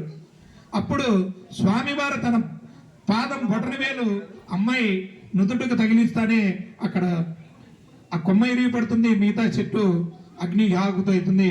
ఆ అమ్మాయి తేజవంతమైన కళతో అమ్మాయి బాగా ఆరోగ్యవంతురాలవుతుంది. అప్పుడు దుర్భిక్షమైన ప్రాంతం కదా, స్వామీజీ ఆ రాజుకు చెప్తాడు, ఇక్కడ ఒక డ్యామ్ నిర్మించు, నీ దగ్గర డబ్బులు దండిగా ఉన్నాయి, ఈ ప్రాంతాన్ని సుభిక్షం చేయడానికి ఫస్ట్ డ్యామ్ నిర్మించమని చెప్పి డ్యామ్ నిర్మించి, తర్వాత ఏదైతే అక్కడ పడగొట్టిన దేవాలయం ఉందో దాన్ని కట్టడానికి తవ్వుతూ ఉంటే ఫస్ట్ అక్కడ ఒక విగ్రహం కనపడుతుంది. విగ్రహం కనపడితే ఆ విగ్రహాన్ని తీసి అక్కడ రాజుతోనే అది కట్టించి చేస్తారు. ఇంకా కొంచెం తవ్విన తర్వాత ఒక వజ్రాల కిరీటం అక్కడనే కనపడుతుంది. అప్పుడు ఆ విగ్రహాల కిరీటాన్ని తీసుకొచ్చి ఈ మూల విరాట్ మూర్తికి పెడితే విగ్రహం సరిపోదు, ఇది పెద్ద సైజు ఉంది, ఆ వజ్రాల కిరీటం చిన్న సైజు ఉంది. స్వామివారు అప్పుడు ఇంకా విగ్రహాలు గుళ్ళల్లో ఉండే డబ్బులు మాన్యాలు బంగారు ఎవరి దగ్గర ఉంటాయో తెలుసు కదా, ఢిల్లీ సుల్తాన్ అయినటువంటి నవాబు దగ్గర ఉంటాయని చెప్పి స్వామివారు ఇక్కడి నుంచి తన పరివారంతో ఢిల్లీకి వెళ్ళి అక్కడ ఆ ఢిల్లీ కోట చుట్టూ తిరుగుతూ ఉంటాడు. ఎందుకంటే లోపలికి రానిరు కదా. ఈ భటులు పోయి ఎవరో మీకోసం సన్యాసులు వచ్చారు, వాళ్ళు కలవాలంటున్నారంటే, అయితే వీళ్ళే యుద్ధం చేసేవాళ్ళు కాదు, వీళ్ళు ఘోషలు పెట్టుకొని నామాలు పెట్టుకొని ఉన్నారు, వీళ్ళే యుద్ధం చేసేవాళ్ళు కాదు, లోపలికి పంపిమని చెప్తాడు. లోపలికి పంపిస్తే అప్పుడు ఈ కొల్లగొట్టిన విగ్రహాలు డబ్బులు ధనాలంతా ఒక మూలకు ఒక రాశి పోసి ఉన్నారు ఢిల్లీ సుల్తాన్ వారు. అందులో ఈ విగ్రహం ఎక్కడుంటుందో మేము ఎతుకులాడుకుంటాము అని రామానుజాచార్య వారు అడిగితే ఆ సుల్తాన్ గారు హేళనగా, మీరు పెద్ద స్వామీజీలు కదా, నీ ధర్మం చాలా గొప్పది కదా, మీరు పిలిస్తే పోలేరమ్మ అగ్గి ఎత్తుకొని వస్తుంది కదా, మీరు పిలిస్తే దేవుళ్ళే బయటకు వస్తారు కదా, మరి నువ్వు ఎత్తులాడుకోవడం ఎందుకు, నువ్వు కూర్చొని పిలిస్తే నీ విగ్రహం అయితే నీ దగ్గరికి రావాలా అని ఒక షరతు పెడతాడు ఆ నవాబు గారు. అప్పుడు స్వామి తన పై మీద ఉన్నటువంటి వల్లెను కూర్చొని ముందర పరిచి ఈయన ఒక మంత్రజపం చేస్తే ఆ విగ్రహాలలో నుంచి ఎగిరి వచ్చి ఆ స్వామి రామానుజాచార్య వారి వల్లెలో పడుతుంది. అప్పుడు ఆశ్చర్యపోతాడు రాజు కూడా. నిజంగా అంటే మన ధర్మం పైన వాళ్ళకి అంత నమ్మకం ఉన్నది కదా. అప్పుడు ఆ విగ్రహాన్ని తీసుకొని మళ్ళీ మేల్కోటకు రావడానికి స్వామివారికి రథాలు గుర్రాలు అన్నీ ఏర్పాటు చేసి పంపించేస్తారు. అయితే ఈ విగ్రహం వెనుక ఆ విగ్రహంతో ఆ రాజుగారి కుమార్తె రోజు రూములో తీసుకుని పోయి బాగా ఆడుకొని, ఆ విగ్రహం అంటే ఆ నిత్యమైన ఇష్టము ప్రేమ ఆ రాజుగారి కూతురికి, సుల్తాన్ కూతురికి. ఇంటికి వచ్చే లోపల చూస్తే విగ్రహం లేదు. ఎక్కడ పోయింది నా విగ్రహం ఎక్కడ అని చెప్పి చాలా మారాం చేస్తే నా విగ్రహం, మీ విగ్రహం వేరే మేలుకోట వాళ్ళది, అది మనం దొంగిలించుకొని వచ్చాము, కొల్లగొట్టుకొని వచ్చాము, వాళ్ళు వచ్చి ఈ విధంగా చరిత్ర చెప్తే ఆమె అన్న ఆహారాలు మానేస్తుంది. మానేసి ఒక వారం 10 రోజులు భూమి మీద పడిపోతుంది. అప్పుడు ఆ రాజువారు పరివారాన్ని సైన్యాన్ని అమ్మాయి వెనుక పంపించి ఢిల్లీ నుంచి మేల్కోటకు పంపిస్తారు. అయితే అప్పటికే ఉత్సవ విగ్రహం తీసుకొస్తే ఈ వజ్రాల కిరీటం కరెక్ట్గా సరిపోయింది దానికి. అంటే ఈ ఎండి కిరీటం, ఈ వజ్రాల కిరీటం ఆ విగ్రహం ఉదే. అప్పుడు పూజలు జరుగుతున్నాయి, అక్కడ ప్రతిష్ఠ చేశారు. ఈ అమ్మాయిని లోపలికి పంపించిన ఆ విగ్రహం కావాలంటే గుమ్మం ముందరనే ఆపేశారు. ఆ విగ్రహం మీది కాదు, మీ నాన్న దీన్ని దొంగలించి ఎత్తుకొని పోయాడు, మా విగ్రహాన్ని మేము తీసుకొచ్చి పూజలు నిర్వహిస్తున్నాం, ఈ విగ్రహం నీకు ఇచ్చేదని కాదని చెప్పి అక్కడ నిర్వాహకులు అందరూ కరాఖండిగా చెప్తే, అయ్యో నేను రోజు ఆడుకున్నటువంటి నా సమానమైన నా దేవుడు నా దగ్గర లేడని చెప్పి ఆ అమ్మాయి ఆ గుమ్మం ముందరే ప్రాణాలు వదిలేస్తుంది. ఒక ముస్లిం అమ్మాయి రాజు కూతురు మన దేవుని కోసం ప్రాణాలు వదిలేస్తే అప్పుడు రామానుజాచారి వారు ఏం చెప్తాడు, ఈ అమ్మాయి మామూలు ముస్లిం అమ్మాయి కాదు, స్వయాన లక్ష్మీదేవి స్వరూపం, అంత మహిమ ఉంటే తప్ప దేవుని కోసం ఈమె ప్రాణాలు వదలదు అని ఆ రోజు నుంచి అక్కడ ఆమెకు కూడా ఒక గుడి కట్టి స్వామివారి పక్కన ఆమె కూడా పూజలు నిర్వహించి ఆమె పేరును బీబీ నాంచియార్ అని పేరు పెట్టి ఇప్పటికీ పూజలు నిర్వహించి అదే రామానుజాచార్య వారు తిరుపతిలో మన గోవిందరావు స్వామి గుడి పక్కనే బీబీ నాంచారమ్మ గుడి కూడా కట్టించారు. కానీ ఇప్పటికీ మన స్వామి ఆమె వివాహం ఆడినప్పటికీ లక్ష్మీదేవి అమ్మవారి స్వరూపముగా ప్రతిరూపముగా మనము హిందూ ధర్మం ఇప్పుడు కూడా బీబీ నాంచారమ్మకు పూజలన్నీ నిర్వహిస్తూనే ఉంది. అలాంటి ఏ మతాన్నైనా ఎవరినైనా ఒక మన దైవ స్వరూపమైన మన స్వామిని ఇష్టపడి మన స్వామి భక్తులు అంటే అక్కున చేర్చుకున్న ఏకైక మతం మన హిందూ మతం. హిందూ మతం అనేది మతం కాదు, ధర్మము కూడా కాదు, సనాతనముగా మనం ఆచరిస్తున్నటువంటి ఆచారమే ఈరోజు హిందూ మతం, హిందూ ధర్మం. హిందూ ధర్మానికి చాలా మంది ఎంతో మంది స్వామీజీలు ఎంతో మంది పీఠాధిపతులు ఈరోజు కాషాయ ధారణ ధరించి దేశం కోసం ధర్మం కోసం నిరంతరం పోరాడుతూనే ఉన్నారు. మనం మాత్రం నిన్నగా మనము పోయిన సంవత్సరం 25 నుంచి ఇప్పుడు 26 అనుకుంటా అందరం బాగానే జనవరి ఫస్ట్ వేడుకలు బాగా అందరూ చేసుకున్నాం కదా, అందరూ బాగానే చేసుకున్నాం. ఎందుకంటే మనకు సంబంధం లేనిది బాగా చేసుకుంటాం మనం. ఎందుకంటే మేకుల పండగ తర్వాత వచ్చే కేకుల పండగ అది మనకు సంబంధం లే. మేకుల పండగ ఒకటి 25 వస్తుంది, తర్వాత వచ్చే కేకుల పండగ అంటే ఆ ధర్మాన్ని ఆచరించిన వారికి కూడా ఆ ధర్మం గురించి మనం వృద్ధాలనే ఉద్దేశంతో జనవరి ఫస్ట్ రోజు అందరూ కేకులు తీసుకొచ్చి కట్ చేసుకోవడం, దాని మీద ఒక క్యాండిల్ పెట్టడం, వెలిగే క్యాండిల్ను ఊపేయడం. మన ధర్మంలో దీపాన్ని ఆరిపోతుంటే చెయ్యి అడ్డ పెడతాం, ఇంకొంచెం నూనె పోస్తాం ఆ ప్రమిద దీపం వెలగాలని. కానీ మన బిడ్డల బర్త్డేకి పుట్టినరోజులకు కేక్ మీద ఒక క్యాండిల్ పెట్టి దాన్ని వెలిగించి వాళ్ళతో ఫూ అని ఊపించి ఆఫ్ చేస్తాం. ఎందుకంటే మన పిల్లలు కూడా మన పిల్లలకు మనం సంస్కృతి నేర్పకపోవడమే మనం చేసిన తప్పు. ఈరోజు అమ్మాయిలు లవ్ జిహాద్కు ఇక్కడ యువకులు చాలా మంది ఉన్నారు, వీళ్ళకి తెలిసే ఉంటుంది. ఈరోజు భారతదేశంలో హిందువులను తగ్గించే కుట్రలో లవ్ జిహాద్ మన హిందూ అమ్మాయిలను విధర్మీయులు వాళ్ళ ఫేస్బుక్లలో వాళ్ళ పేర్లలో వాళ్ళ ఆధార్ కార్డులలో పేర్లు మార్చుకొని హిందువులుగా చలామణి అవుతూ మన అమ్మాయిలకు మోసమాటలు చెప్తూ మన హిందూ అమ్మాయిలను తీసుకొని మీ పెళ్లిళ్ళు చేసుకొని మన జనాభాను తగ్గిస్తున్నారు. ఎందుకంటే వాళ్ళ ధర్మంలో వాళ్ళు 10 పెళ్లిళ్ళు చేసుకునే తప్పులే. వాళ్ళకు చట్టం మాత్రం ఉండేది భారతదేశంలో పెళ్లిళ్ళకు వచ్చేదానికి షరియా చట్టం వర్తిస్తుంది వాళ్ళకు. ఇప్పుడు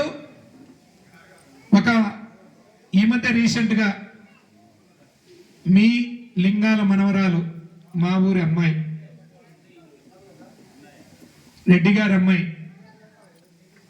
తిరుపతిలో ఎస్వి యూనివర్సిటీలో MBA చదువుతూ అక్కడ ఉన్నటువంటి ఫేస్బుక్ ద్వారా ఒక అబ్బాయి తెలుగు పేరు పెట్టుకొని ఆ అమ్మాయిని ట్రాప్ చేసి మ్యారేజ్ చేసుకున్నాడు. 2 అమ్మాయిలే, మంచి ఆస్తి.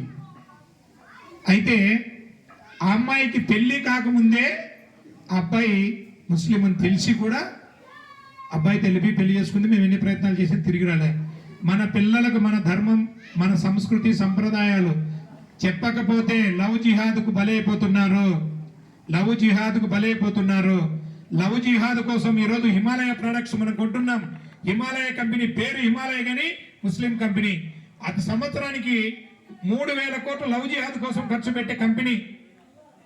హిందువుల అమ్మాయిలు ట్రాప్ చేసి ఎత్తుకొని పోయేదానికి లవ్ జిహాద్ కోసం ఖర్చు పెట్టే హిమాలయ కంపెనీ. ఇలాంటి ఎన్నో కంపెనీలు వాళ్ళకు బైకులు కొనిచ్చి చైన్లు బట్టలు వాళ్ళకు ఒక రేటు ఫిక్స్ చేశారు. బ్రాహ్మణుల అమ్మాయిని తీసుకొని వచ్చి లవ్ జిహాదులు పెళ్లి చేసుకుంటే 10 లక్షల రూపాయలు వాళ్ళకు మసీదు నుంచి డబ్బులు ఇస్తారు. తర్వాత వైశ్యాసు, తర్వాత రెడ్డి ఇస్తారు. ఇట్లా హిందూ అమ్మాయిలను ట్రాప్ చేసుకుంటే వాళ్ళకు ఒక గిఫ్ట్ కింద వాళ్ళకి డబ్బులు ఇస్తున్నారు. కానీ మన ఊర్లో వెకిలి చేష్టలు ఎట్టుంటాయంటే వాడు వేరే పార్టీ, వాడు వేరే కులం, వాడు పెడకంటోడు, వీడు పోకనంటోడు, వీడు మొటాటోడు, మన వర్గం కాదు. మనము ఈ విధంగా మాట్లాడుకొని మనకు అంటే ఈర్ష్యలు, ఈ ఈర్ష్యలతో మనం ఎవరము సపోర్ట్ చేయడంలే. వాళ్ళు లాస్ట్కు ఆ తల్లిదండ్రులు పడే క్షోభ, 30 సంవత్సరాలు 25 సంవత్సరాల కన్నా బిడ్డ కళ్ళ ముందు వేరే వాళ్ళతో పోయి వాడు పూర్తి కాలంలో అమ్మాయితో ఏమైనా సహజీవనం చేస్తాడంటే 3 పిల్లలను 4 పిల్లలను పుట్టి వదిలేసి ఈ అమ్మాయిని ఏ బంగ్లాదేశ్కో ఏ పాకిస్తాన్కో అమ్ముతాడో, లేకపోతే 2-3 పెళ్ళిళ్ళు చేసుకుంటాడు. ఈ అమ్మాయి జీవితం వాళ్ళ ధర్మంలో అమ్మాయిలు జనాభాను ఉత్పత్తి చేసే ఒక యంత్రాలు. కానీ మన దగ్గర ప్రతిదీ కూడా మనం గోమాత కానించి, గంగామాత కానించి, మాతృభూమి కాని, మనం కన్న తల్లి కానించి అందరికీ అంత విశేషమైన గౌరవిస్తాం, పూజిస్తాం. కానీ వాళ్ళ మతంలో కనీసం రోజుకు 5 సార్లు నమాజ్కి వెళ్తారు. వాళ్ళు మాతృమూర్తులు మాత్రం లోపలికి పోయేదానికి పర్మిషన్ లేదు. మన ఆలయాలు ఉన్నాయి, ఎవరైనా రావచ్చు, ఎవరైనా పోవచ్చు. ఈ సందర్భంగా ఈ మతాలన్నీ ఎలా పుట్టుకొచ్చాయంటే, మొదటలో బ్రిటిష్ కాలంలో బొట్టుకు, జుట్టుకు, కట్టుకు పన్ను కట్టలేని వాళ్ళు మాత్రమే మతం మారి ఈరోజు విధర్మీయులయ్యారు. ఇప్పుడు మనం కూడా బొట్టు, జుట్టు, హిందుత్వానికి 3 మూలధనాలు: కట్టు, బొట్టు, జుట్టు. కట్టు, జుట్టు చాలా వరకు పోయినాయి. ఎందుకంటే ఇంట్లో ముసలి తాత షాట్ వేసుకుంటున్నాడు, మనవడు షాట్ వేసుకుంటున్నాడు, కొడుకు కూడా షాట్లోనే తిరుగుతున్నాడు. తర్వాత మాతృమూర్తులు ఏం తక్కువ కాదు, వాళ్ళు కూడా ఒక నైటీ అయితే అందరికీ సరిపోతుంది. అవ్వ నైటీ, అమ్మ నైటీ, బిడ్డ నైటీ. మన సంప్రదాయాన్ని ఎవరు నాశనం చేస్తున్నామంటే, మన దేశాన్ని కానీ, ధర్మాన్ని కానీ, మన సంప్రదాయాన్ని కానీ ఎవ్వరూ శత్రువులు కాదు, మనమే. ఇప్పుడు ఊర్లో ఎవరన్నా ఇట్లా హిందూ ధర్మం గురించి 4 తయారై బొట్టు పెట్టుకొని కండ వేసుకొని వాళ్ళు మాట్లాడుతుంటే మన వాళ్ళే విమర్శిస్తారు మొదటిగా వాళ్ళని. ఆ సంప్రదాయం మారాలి. ఇంత జరుగుతున్నా ఈరోజు పెహల్గాంలో మన హిందూ యాత్రికులు పోతే బట్టలు ఇప్పి, మీరు ఏ దేశం, ఏ రాష్ట్రం, మీరు ఏ పార్టీ, మీరు ఏ కులం అని అడిగి వాళ్ళు కాల్చలే. కేవలం మతం ఆధారంగా వీడు హిందువా కాదా అని చెప్పి బట్టలు ఊడబీకి మా ఒడుగులు చేయించుకున్నాడా లేదని చూసి కాల్చి చంపారు. అయినా కూడా మనకు అక్కడెక్కడ జరిగింది కదా, పెహల్గాంలో నా ఇంట్లో జరగలేదు కదా, నా లింగాల్లో జరగలేదు కదా, మురాయి చింతల్లో జరగలేదు కదా. మన ఇంటి వరకు రావడానికి ఎక్కువ రోజులు లేదు. మనం ఇట్లనే ముద్దు నిద్రలో ఉంటే పాలకులు కూడా ఎవరైతే 10 మంది సంఘటితం అవుతారో, 10 మంది ఒక కట్ట మీద వస్తారో వాళ్ళ మాటే ఈరోజు చెల్లుతుంది. దానికి చిన్న ఉదాహరణ, ఈ ఊర్లో ఒక బీసీ హాస్టల్లో, ఎస్సీ హాస్టల్లో ఒక హాస్టల్ ఉంది. ఆ హాస్టల్లో 100 మంది విద్యార్థులు ఆ హాస్టల్లో చదువుకుంటూ ఉన్నారు. అందులో 80 మంది హిందువులు, 10 మంది క్రిస్టియన్స్, 10 మంది ముస్లిమ్స్. అయితే ఏ హాస్టల్లో అయినా కూడా మెనూ ఒక్కొక్క రోజు ఒక్కొక్కటి పెడతారు. అది స్టార్టింగ్లోనే parents committee meeting, students committee meeting పెట్టి అది డిసైడ్ చేస్తారు. అలాగే పేరెంట్స్ కమిటీ ఇట్లా మీటింగ్ స్టార్టింగ్లో జూన్లో పెడితే వాళ్ళు ఒక బాక్స్ పెట్టారు. ఎవరెవరికి ఏమేమి కావాలో, ఏమేమి తింటారో రాసి ఆ బాక్సులో వేయమంటే హిందువులు 80 మంది ఒకరు ఉప్మా, 5 మంది ఉప్మా, 5 మంది పొంగలు, 5 మంది దోశ, 5 మంది పూరి, 5 మంది కిచిడి, ఇట్లా రకరకాలుగా 10 మంది ఒకటే రాయలే. వాళ్ళు 10 మంది, వీళ్ళు 10 మంది మాట్లాడుకొని రోజు బిర్యానీ కావాలా, ఎగ్ బిర్యానీ, చికెన్ బిర్యానీ కావాలని రాశారు. వీళ్ళు ఏం చేస్తారు, అక్కడున్న వార్డెను ఎవరు మెజార్టీగా ఎక్కువ వస్తే వాళ్ళదే పాస్ చేయాలి కదా. ఎన్ని కౌంట్ చేస్తే 20 కౌంట్ ఎదురాల 8, 10, ఒకరు ఉప్మా, ఒకరు పూరి, ఒకరు దోశ ఇట్లా రాసుకుంటూ వచ్చారు హిందువులందరూ. వాళ్ళందరూ ఒకే మాట మీద అందరూ బిర్యానీ రాశారు. 7 చదివే బాబునాల పిల్లోళ్ళు, కొంటోళ్ళ పిల్లోళ్ళు, హిందువుల పిల్లలు అందరూ కూడా రోజు చికెన్ బిర్యానీ, గుడ్డు బిర్యానీ తినే పరిస్థితి వచ్చింది. ఎందుకు? వాళ్ళు 20 మంది ఒకే మాట మీద ఉండి ఒకే ఐటాన్ని రాశారు. మనం 80 మంది ఉండి కూడా ఒక ఐటాన్ని రాయలేకపోయాం. ఇప్పుడు రాజకీయం కూడా అదే నడుస్తుంది. వాళ్ళ ఊర్లో మన పులివెందుల కాన్స్టిట్యున్సీలో వీళ్ళు ఒక 10,000 వాళ్ళకు 10,000 ఉన్నా మిగతా 80% మనం ఉన్నా మీరు ఎక్కడన్నా చూసుకోండి, ఏదన్నా ఒక సమస్య వచ్చినప్పుడు రాజకీయ పార్టీలన్నీ కూడా వాళ్ళకే మొగ్గు చూపుతున్నాయి కానీ మనకు మొగ్గు చూపడం లేదు. ఎందుకు లేదంటే మనలో సంఘటితం లేదు. మనమందరం కలిసి అన్ని పార్టీలలో హిందువులు కలిసి ఊరు అడిగిపోయే పరిస్థితి ఉండదు. వాళ్ళు ఊరు మొత్తం రాజకీయ నాయకుల దగ్గరికి పోయి బాగా డిమాండ్ చేస్తారు. మీకు ఇందాక ఒక పాంప్లెట్ ఇచ్చాం. కడపలో మేము అతిపెద్ద శ్రీరామ శోభాయాత్ర చేస్తాం. అయోధ్యలో 2024 జనవరి 22 శ్రీరాముని ప్రతిష్ట 500 సంవత్సరాల నిరంతరం నిరీక్షణ తర్వాత బాలరాముని ప్రతిష్ట జరిగిన సందర్భంగా కడపలో పెద్ద శ్రీరామ శోభాయాత్ర పెట్టాం. దానికి కర్త కర్మ క్రియ అన్నీ మొదటి సంవత్సరం నేనుండి ప్రారంభిస్తే మొదటి సంవత్సరం ఇంటెలిజెన్స్ రిపోర్ట్ 2,60,000 మంది పాల్గొన్నారు. కడప నగరంలో 4 లక్షల జనాభా, 2,60,000 మంది హిందువులు. ఉదయం 7 గంటలకు ప్రారంభమైతే తెల్లారుదాం 2:30 వరకు ముగిసింది. 2 లక్షల మంది మొత్తం మీద పాల్గొన్నారు. మాకు కూడా తెలియదు ఆ విషయము. ఢిల్లీ నుంచి ఇంటెలిజెన్స్ వాళ్ళు నాకు ఫోన్ చేశారు. ఢిల్లీ నుంచి ఆర్ఎస్ఎస్ వాళ్ళు, బీజేపీ వాళ్ళు ఫోన్ చేసి కడపకు వచ్చి ఒక అభినందన సభ పెట్టారు. అందుకే 35 ఏళ్ల చరిత్ర కడపలో ఈరోజు రాజకీయం తిరగరాసిన సందర్భం ఉంది. అందరూ ఒకటైతే కానిది లేదు. దయవుంచి మనమందరం కూడా సమాయత్తమై, ఎందుకంటే ఇందాక సార్ చెప్పారు, భారతదేశంలో రాష్ట్రీయ స్వయం సేవక సంఘ్ 100 సంవత్సరాలు పూర్తి చేసుకున్న సందర్భంలో 81,000 చోట 6 లక్షల గ్రామాలలో ఇలాంటి సదస్సులు జరిగాయి. కానీ ఈ సదస్సులు జరిగితే ఎక్కడ చిన్న సంఘటన లేదు.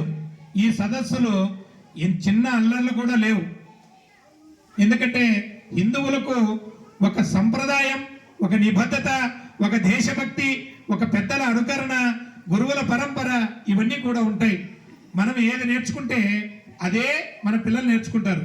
మన పల్లెల్లో చూస్తుంటాం, ఎవరన్నా మన ఇంట్లో చిన్నపిల్లోడు ఉంటే మన ఇంటికి ఎవరన్నా బంధువులు మామ వస్తే, అరే మామ వచ్చినా నువ్వు కాలు ఎత్తరా అని చెప్తుంటారు. వాడు పెద్ద అయినా కూడా కాలు ఎత్తుతుంటాడు మన వెనక్కి. అదే మీరు బ్రాహ్మణ్స్ ఇళ్లలో చూడండి, అరే మామయ్య వచ్చినాడు నమస్కారం పెట్టంటే చిన్నప్పటి నుంచి నమస్కారం. అందుకే పోగానే వాళ్ళ ఇంట్లో పెద్దలు లేకపోయినప్పటికీ హరి ఓం నమస్తే అండి అంటారు. అంటే మనం ఏది నేర్పిస్తే, మనం ఏది ఆచరిస్తే పిల్లలు అదే ఆచరిస్తారు. ఇప్పుడు దీనికి ఒక చిన్న ఉదాహరణ. ఒక రాజు వజ్ర వైడూర్యాలు ధరించి బంగారు ధనస్సు తీసుకొని అడవికి వేటకెళ్తాడు. వేటకెళ్తే వేటలో భాగంగా విపరీతమైన దాహం వస్తుంది, నీళ్లు దొరకవు, సొమ్మచిల్లి పడిపోతాడు. అప్పుడు ఆ సమయంలో ఒక అదృష్ట దేవత ఆకాశం నుంచి, నీవు ఇక్కడి నుంచి ఒక 100 అడుగులు వెళితే అక్కడ ఒక ఆశ్రమం ఉంది, అక్కడ నీకు చేద దొరుకుతుంది, దాహం తీరుతుంది అని చెప్తే చిన్నగా నడుచుకుంటా రాజు ఈ దగదగ మెరిసే వజ్ర వైడూర్యాలతో, ఆ డ్రెస్సులతో, కిరీటాలతో వెళుతాడు. అయితే అక్కడ ఒక పక్క ఒక కుటీరం, ఒక పక్క ఒక కుటీరం, 2 ఉంటాయి ఇల్లు. ఒక ఇంటి ముందర ఒక చిలక, ఒక ఇంటి ముందర ఒక చిలక బోన్లో ఉంటాయి.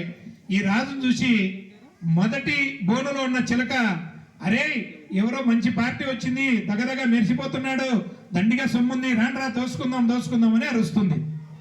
అరిస్తే అప్పుడు స్వామి ఈ రాజు నిశ్చేచ్చుడై, ఏమయ్యా ఇది ఏదో నాకు ఒకటి చెప్తే ఈడికొస్తే నన్ను ఏదో దోచుకుంటా, చంపేయండి, దోచుకోండి అని చెప్తుందని ఆమె కొంచెం భయపడిపోతాడు. అయితే ఎవరు రారు. ఆ సమయానికి వాళ్ళు వేరే సైడు దొంగతనాలు చేసుకోవడానికి, కొల్లగొట్టుకోవడానికి మొత్తం చిరుకను కావిలి పెట్టి వెళ్ళిపోయింటారు. అయితే కొంచెం పక్కకి దాటుకుంటానే ఈ చిలుక ఎవరో శరణార్థి మన ఆశ్రమానికి వచ్చాడు, అతను దాహంతో ఉన్నాడు, నీళ్ళు ఇచ్చి అతను తీసుకుపోయి లోపల భోజనం పెట్టి చేత తీర్చండి అని చెప్పి రెండో చిలుక చెప్తుంది. అప్పుడు లోపల నుంచి ఒక స్వామీజీ, మన పూజారి స్వామి లాంటి స్వామీజీ నీళ్లు తీసుకొని వచ్చి కమండలంలో ఆయనకు తాపించి లోపలికి తీసుకెళ్తాడు. ఈయనకు డౌట్ వస్తుంది, రెండు పక్క ఇల్లు, రెండు పక్క చిలుకలు, ఒకటేమో దోసుకోండి చంపేయండి అంటుంది, ఇంకొకటేమో దారితో వచ్చిన కాపాడండి అంటుంది. దీనికి గల కారణం ఏంది స్వామి అని అడుగుతాడు.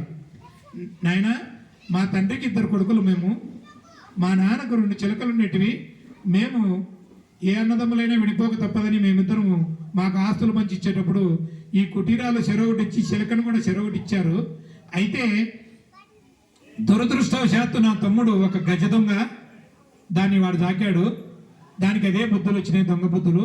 నేను ఆశ్రమంలో మామూలుగా సాధు జీవనం గడుపుకునేవాడిని, నాకు ఈ బుద్ధులు వచ్చినాయి అని చెప్తాడు. ఎందుకంటే మన విద్యాలయాలలో మనం నేర్పించే బోధనలో, మనం పెంచే పెంపకంలో ఎక్కడా ఇతరులపైన దాడులు చేయండి, ఇతరులను కొల్లగొట్టండి, మన మతాన్ని నమ్మని వాడు కాపీరు అని కాల్చి చంపండి అని ఎక్కడ మన విద్యాలయాలలో లేదు. మదర్సాలలో మీరు ఏమి నేర్పిస్తున్నారు? ఈరోజు ఇన్ని దాడులు, ఇన్ని దేవాలయాలపైన దాడులు, కుట్రలు, మనుషులు చంపడాలు, ఇవన్నీ కూడా కేవలం హిందువులపైనే జరుగుతున్నాయంటే మీ మదర్సాలలో మీరు పిల్లలకి ఏం బోధిస్తున్నారు? ఇందాక చెప్పాను కదా, 2 చిలకలు. ఆ చిలక ఏం చూసింది? ఆ దొంగ నేర్పించిన బుద్ధులు ఎప్పుడు దోచుకోవడం, కొట్టడం, చంపడం. ఇదైతే ఈ చిలుక 2 ఒకే తల్లికి పుట్టే 2 అన్నదమ్ములు తీసుకున్నారు చెరొకటి. ఇదేమో ఆయన జీవన విధానాన్ని ఆచరించింది, ఈ చిలుకేమో దొంగ జీవన విధానాన్ని ఆచరించింది. మదర్సాలలో మరి మీరు చెప్పే చదువులు మా పిల్లల్లో హిందువులు చదువుకున్న చదువులు లాంటివి అయితే ఈ రోజు ఎందుకు జరుగుతున్నాయి ఈ దాడులు? ఒక్కసారి మనమందరూ కూడా మన గుళ్ళో ఏదైనా దొంగతనం జరిగితే వెంటనే లింగాల పోలీసులు వచ్చి సీసీ కెమెరాలు పెట్టించింటారు. వీళ్ళు పెట్టకపోయినా బలవంతంగా పెట్టించింటారు. అదే ఒక మసీదు లేకపోయి మీరు లోపల ఇది వాళ్ళు ఎప్పుడొచ్చినా చెక్ చేసుకోవచ్చు. మన మొత్తం డేటా చెక్ చేసుకుంటారు. ఈ గుళ్ళో ఏదైనా జరిగితే వెంటనే చెక్ చేసుకుంటారు. మీరు ఒక మసీదులో ఈ విధంగా, ఒక మదర్సాలో ఈ విధంగా ఏర్పాటు చేయగలరా సీసీ కెమెరాలు? అక్కడ ఏమి జరుగుతుందో మీరు డైరెక్ట్గా మా గుడిలో మీరు గర్భాలయంలోకి వచ్చి చూస్తారు ఏం జరుగుతుందని. మీరు గేటు తరుచుకొని లోపలికి వెళ్ళగలరా? ఎందుకు మరి ఇదే భారతదేశంలో 80% ఉన్న ఈ భారతదేశంలో హిందువులు ఉండడానికి ఏకైక భారతదేశం, మరి ఈ భారతదేశంలో ఎందుకు పాలకులు కానీ అధికారులకు కానీ ఇంత వివక్షత? కేవలం మన అనైక్యతా లోపం, మనం ఐక్యంగా లేకపోవడం, మనమందరం సంఘటితంగా లేకపోవడం. అందుకే 100 సంవత్సరాలు పూర్తి చేసుకొని 100 సంవత్సరాలు అయినా కూడా మనలో చైతన్యం రాలేదు. రాబోయే భావితరాలు నేను చెప్పినట్టు చిలకలాగా కూర వండుకొని తింటారు మన పిల్లలను. ఇప్పుడైనా పార్టీలు, కులాలు, మతాలు, హోదాలన్నీ ఇడిచిపెట్టి గడప లోపలే మన కులం, మన రాజకీయం, మన హోదా, గడప దాడితే మనమందరం హిందువులం అనే నినాదంతో అందరిలో ఈ భావన నింపాలని ఆర్ఎస్ఎస్ ఎక్కడా కూడా వాళ్ళు ఇక్కడ ఖర్చు పెట్టి ఈ కార్యక్రమం చేయలే. మిమ్మల్ని అందరినీ సంఘటితం చేశారు. మీలో మార్పు కోసం, మీలో చైతన్యం కోసం ఈ కార్యక్రమాన్ని నిర్వహించారు. మీ ద్వారానే నిర్వహించారు. ఆర్ఎస్ఎస్ కానీ, విశ్వ హిందూ పరిషత్ కానీ ఎక్కడనో పైనుంచి ఊడిపడిన సంస్థ కాదు. భారతదేశంలో హిందువుల పక్షాన, హిందువుల కోసం, హిందూ దేవి దేవతల కోసం, హిందూ ఆలయాల పరిరక్షణ కోసం, మన పిల్లల భావి తరాల కోసం నిరంతరం పనిచేస్తున్న సంస్థలు ఆర్ఎస్ఎస్, విశ్వ హిందూ పరిషత్. దయవుంచి వాళ్ళని ఏదో తీవ్రవాదుల్లాగానో, మత ఛాందస్తువాదుల్లాగానో దయవుంచి ఎప్పుడు చూడకండి. మనం చేయలేని పని, మన సంపాదనలో, మన వ్యవసాయంలో, మన దాంట్లో మనం బిజీగా ఉన్నప్పటికీ పూర్తి సమయాన్ని కేటాయించి పెళ్లిళ్ళు చేసుకోకుండా ఫుల్ టైమర్లుగా, పూర్ణ సమయం కార్యకర్తలుగా లక్షలాది మంది పనిచేస్తున్నారు. వారు పనిచేస్తున్నారు కాబట్టి మాలాంటి వాళ్ళు కొంతమంది అయినా మళ్ళీ దేశం కోసం, ధర్మం కోసం. నేను ఈరోజు పొద్దున్నే ఒక కార్యక్రమం, ఇలాంటి కార్యక్రమం చూసుకొని కడప నుంచి 100 కిలోమీటర్లు ఇడికి వచ్చా. నిన్న పొల్లంపేట మన రైల్వే కోడూరు దగ్గర ప్రతిరోజు కార్యక్రమాలు పెడుతూనే ఉన్నారు. నేను పోలేనని ఒక మాట చెప్పొచ్చు. రాత్రి తెల్లవారులు గనిలో భజన చేసి పొద్దున్నే ఒక కార్యక్రమానికి గంగిరెడ్డిపల్లి హాజరయ్యి ఇప్పుడు మళ్ళీ ఇక్కడికి వచ్చా. అంటే ఇప్పుడు కూడా హిందువులలో స్ఫూర్తి రాకపోతే, స్ఫూర్తి నింపకపోతే, హిందువులుగా హిందువుగా జీవించేదానికే ఈ హిందూ సమ్మేళనాలు. హిందువులుగా దయవుంచి అందరికి కూడా చెప్తున్నా, బయట మసీదుకి వెళ్ళే వాళ్ళు వాళ్ళ పిల్లలు కానీ వాళ్ళు కానీ నెత్తైన టోపీ కనపడుతుంది, చర్చికి వెళ్ళే వాళ్ళు వాళ్ళ మెల్లో శిలువ కనపడుతుంది, మన ముఖాన బొట్టు కనపడదు. ఎవరికి నుదుట బిందువు ఉన్నవాడే హిందూ. ఇది సనాతన ధర్మం. ఒక్క బొట్టు పెట్టుకుంటే పోయి నష్టమేం లేదు. త్రికూట స్థానంలో బొట్టు పెట్టుకుంటే చాలా ఉపయోగాలు ఉంటాయి. మీకు ఎట్లంటే తల్లిదండ్రులు బిజీలలో వ్యవసాయ పనుల్లో పల్లెల్లో చెప్పలేరు కాబట్టి, అమ్మాయి ఎటు చెప్పలేదు కాబట్టి ఇప్పుడు గూగుల్ అమ్మ ఉంది, గూగుల్ అమ్మని అడగండి. త్రికూట స్థానంలో నుదుటను బొట్టు పెట్టుకుంటూ ఏం మంచి జరుగుతుందో చెప్తుంది. దేనికైనా మనం గూగుల్ సెర్చ్ చేయొచ్చు.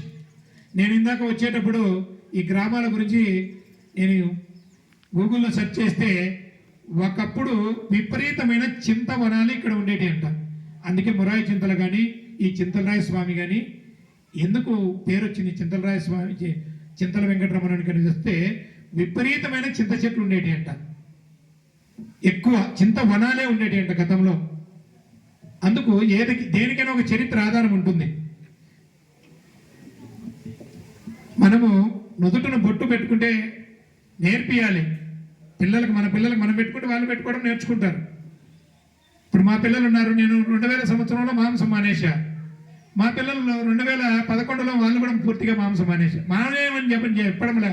అయితే నాకు 2004 నుంచి ఒక పెద్ద గోశాల ఉంటుంది. ఇప్పుడు 370 ఆవులు ఉన్నాయి. ఒకసారి మాంసం తిని ఆదివారం రోజు ఇలాగే గోశాలలోకి వస్తే మాంసం తిని గోశాలలోకి రాకూడదు. ఎందుకు రాకూడదో మీకు చెప్పినట్టు ఒక 15 నిమిషాలు పిల్లలకు చెప్తే ఆ రోజు నుంచి మాంసం మానేశారు.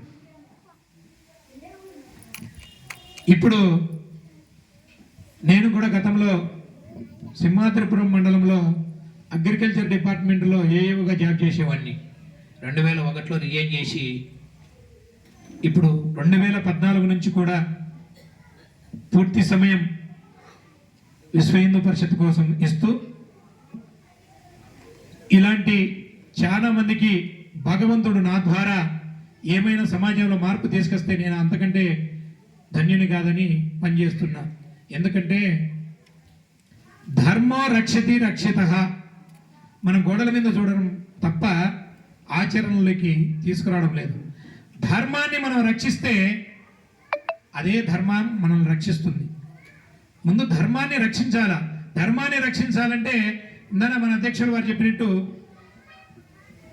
రాయచోట్ల ఏం జరిగిందో చాలా మందికి ఇప్పటికీ తెలియదు. రాయచోట్ల ఎందుకు గలాట జరిగింది హిందువులకు అనేది. చిట్నూరులో జరిగిన విషయం తెలియదు. అసలు మన పులివెందల్లో అమ్మవారి గుడి, ఆ అమ్మవారి గుడిలో జరిగిన పోలేరమ్మ గుడిలో జరిగిన ఇష్యూ కూడా చాలా మందికి తెలియదు. అందుకే అందరికీ ఇప్పుడు చేతిలో ఆండ్రాయిడ్ ఫోన్లు ఉన్నాయి. అరిచేతిలోనే వైకుంఠం చూపించవచ్చు. మీరందరూ కూడా ఆ వాట్సాప్ గ్రూపుల్లో అందరూ జాయిన్ అయ్యి ఒక గ్రూప్ తయారు చేయండి. ఇప్పుడు మేము కడప ఉంది, ఏ చిన్న రాజారెడ్డి వీధిలో నిన్న సాయంత్రం హిందూ సమ్మేళనం ఈ టయానికి నిర్వహిస్తున్నాం. మన రాత్రి అన్ని ఇట్లా జెండాలు తోరణాలు కట్టాము. రాజారెడ్డి వీధి అంటేనే పెద్ద అంటే ఎక్కువ శాతం క్రిస్టియన్లు ఉండే ఏరియా రాజారెడ్డి వీధి కడపలో. తెల్లారేదానికి అన్ని ఇప్పేసినారు. సరే మళ్ళా కట్టించాం.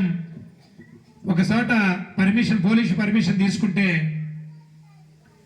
దాన్ని అది దురదృష్టవశాత్తు ఒక చర్చి స్థలం మన వాళ్ళు ఒక హోటల్కు లీజుకు తీసుకొని వాళ్ళే కన్స్ట్రక్షన్ చేసుకున్నారు. అయినప్పటికీ చర్చి వాళ్ళ ప్రెజర్తో ఈ సమావేశం జరగనీయకుండా అడ్డుకుంటే నేను స్వయాన జిల్లా ఎస్పీ గారితో మాట్లాడి పోయే రహదారిలోనే నిన్న సాయంత్రం దిగ్విజయంగా ఆ కార్యక్రమాన్ని పూర్తి చేశాం. దాదాపు 2000 మంది పాల్గొన్నాం. 2000 మంది వస్తే పోలీసులు కూడా హర్షించారు. ఏ అధికారికైనా అధికారుల్లో కూడా హిందూ ధర్మాన్ని అనువనువున పుచ్చుకున్న వాళ్ళు చాలా మంది ఉంటారు. అయితే ఉద్యోగరీత్యా వాళ్ళు సపోర్ట్ చేయలేరు. మన సంఖ్య పెరిగినప్పుడు మన జోలికి ఎవరు రారు. మన సంఖ్య తగ్గితే మన మీదికి అందరూ వస్తారు. మన సంఖ్య పెరగాలంటే మనం అందరం సంఘటితంగా ఉండాలి.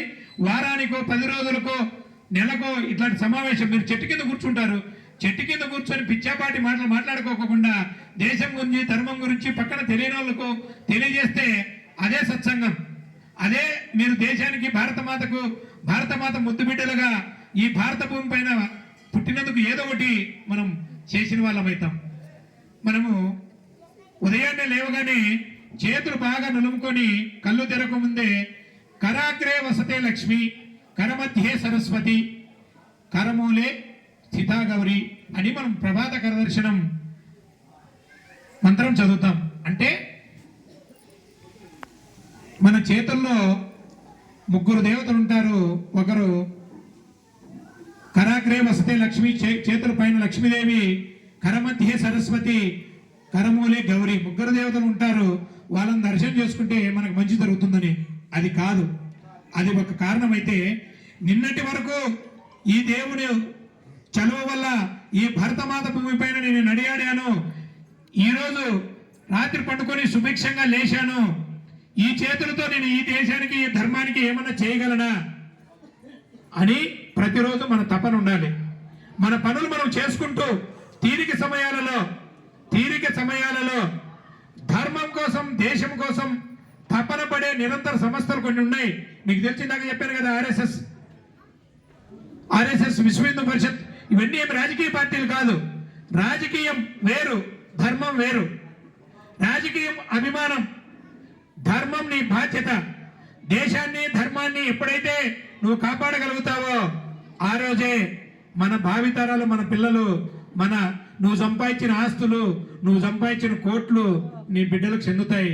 లేదంటే మనం సంపాదనలో ఉన్నాం, వారు సంతానం వృద్ధిలో చేయడానికి ఉన్నారు. సంతానం డెవలప్ అయితే నీ సంపాదన అంతా ఏ రోజైనా వాళ్ళది కాక తప్పదు. నువ్వు ఎవరైతే నీ భావితరాల కోసం, నీ బిడ్డల కోసం దాచిన సొమ్ముకు భద్రత కల్పించాలి అంటే హిందువులందరూ కూడా మేల్కొని హిందూ దేశం, ఇది హిందూ దేశంగానే ఉండాలంటే, ఇప్పుడు మిగతా వాళ్ళకు ఉపద్రవం వస్తే వేరే దేశాలకు పోవడానికి అందరికీ అన్ని దేశాలు ఉన్నాయి. కానీ హిందువులకు ఏదైనా ఉపద్రవం వస్తే ఎక్కడ పోవడానికి లేదు. బహిరంగంగా కొన్ని పార్టీలు, కాంగ్రెస్ లాంటి పార్టీలు ఈరోజు చెప్తున్నారు, మోడీ అనేవాడు లేకపోతే మిమ్మల్ని తరిమి కొడతామని కూడా చెప్తున్నారు. దయవుంచి మనము మన పిల్లల భవిష్యత్తు కోసమైనా, దేశం కోసం, ధర్మం కోసం ఆలోచన చెయ్యాలని, ఆ ఆలోచన చేసేందుకే ఆర్ఎస్ఎస్ 100 సంవత్సరాల పూర్తి చేసుకున్న సందర్భంగా భారతదేశంలో ఉన్న 6 లక్షల గ్రామాల్లో ఇలాంటి సంఘటితమైన సమ్మేళనాలు, హిందూ సమ్మేళనాలు 81,000 చోట జరుగుతున్నాయి. బహుశా 99% ఇదే రోజు లాస్ట్. నమస్తే. 99% ఈ రోజే లాస్ట్. మీ ఊర్లో కూడా ఈరోజు లాస్ట్ అంటే నాకు కొంచెం బాధ అనిపించింది. ఎందుకంటే మొదటగా ముందుకు రాని వాళ్ళను లాస్ట్లో ఈరోజు పెట్టారు. ఈ ఊర్లో కూడా ముందుగా ఈ సమావేశం నిర్వహించడానికి ఆసక్తి చూపలేక, అంటే ఎవరు ముందుకు రాలేని కారణమో, లేకపోతే వేరే చోట్ల చేస్తా ప్రబంధకులు, వక్తలు ఇక్కడికి రాలేని కారణమో తెలియదు. కానీ మేము మా బస్తీలో నెల రోజులకు ముందు ఈ కార్యక్రమాన్ని నిర్వహించుకున్నాం, మా సొంత బస్తీలో. దయవుంచి నేను ఒకటే చెప్తున్నా, ఎందుకు ఈ ఆర్ఎస్ఎస్కు, ఈ విశ్వ హిందూ పరిషత్తుకు, ఇలాంటి హిందూ ధార్మిక సంఘాలకి తపనంటే, మేమందరం కూడా హిందువులేం కదా, మాకు లేని మీకు అంత ఆవేదన ఎందుకు అంటే, నేను అద్దాలు పెట్టుకున్నా. ఈ అద్దాలు ముక్కు మోస్తుంది, చెవులు ప్రొటెక్ట్ చేస్తున్నాయి. ఎందుకు మరి ఇంత శరీరం ఉంది కదా, అయ్యి రెండే ఎందుకు మోయాలా? ముందుగా బాలపడితే పోయేది ముక్కు, పక్కకు పడితే అవి గోబ. కాబట్టి ఈ 2 వస్తాయి. హిందూ కోసం తపన పడి హిందూ ధార్మిక సంఘాలు ఎందుకు పనిచేస్తున్నాయంటే, వాళ్ళు డబ్బులు సమయాన్ని కేటాయించి డబ్బులు ఖర్చు పెట్టుకొని పనిచేస్తున్నాయంటే, ఈ దేశాన్ని సుస్థిరమైన భారతదేశంగా, హిందూ దేశంగా నిలబెట్టడానికి గతంలో మనకు ఎన్ని దాడులు జరిగినా, ఇన్ని రాజకీయ పార్టీలు చేసిన ద్రోహాలు జరిగినా ఇప్పుడు కూడా మనము గమనించలేని పరిస్థితుల్లో ఉన్నాం. సంఘటితం కాలేని పరిస్థితిలో ఉన్నాం కాబట్టి ఈ హిందూ సమ్మేళనాలు నిర్వహిస్తున్నారు. ఈ హిందూ సమ్మేళనం తర్వాత ప్రతి గ్రామం నుంచి కూడా నేను ఒకటే కోరుకుంటున్నా, మీలో కూడా కొంతమంది, అంటే అందరూ వ్యవసాయదారులే, పల్లెల్లో ఉండే వాళ్ళందరూ కనీసం ఊరు నుంచి యువత అయితేనేమి, పెద్దలైతేనేమి, ఊరూరు నుంచి 10 మంది ఆర్ఎస్ఎస్ విశ్వ హిందూ పరిషత్ కోసము సమయం వచ్చినప్పుడు పనిచేసే కార్యకర్తలుగా తయారు కావాలని మీ అందరి పాదపద్మములకు ప్రణమిల్లుతూ మీ అందరికీ కూడా అభ్యర్థిస్తున్నా. ఎందుకంటే నేనెందుకు పని చేయాలి అంటే మన భావితరాలకు నీ చేతులతో నువ్వు మోసం చేసినట్టే. ఇప్పుడు ఇంతమంది హిందువులు ఉన్నాం.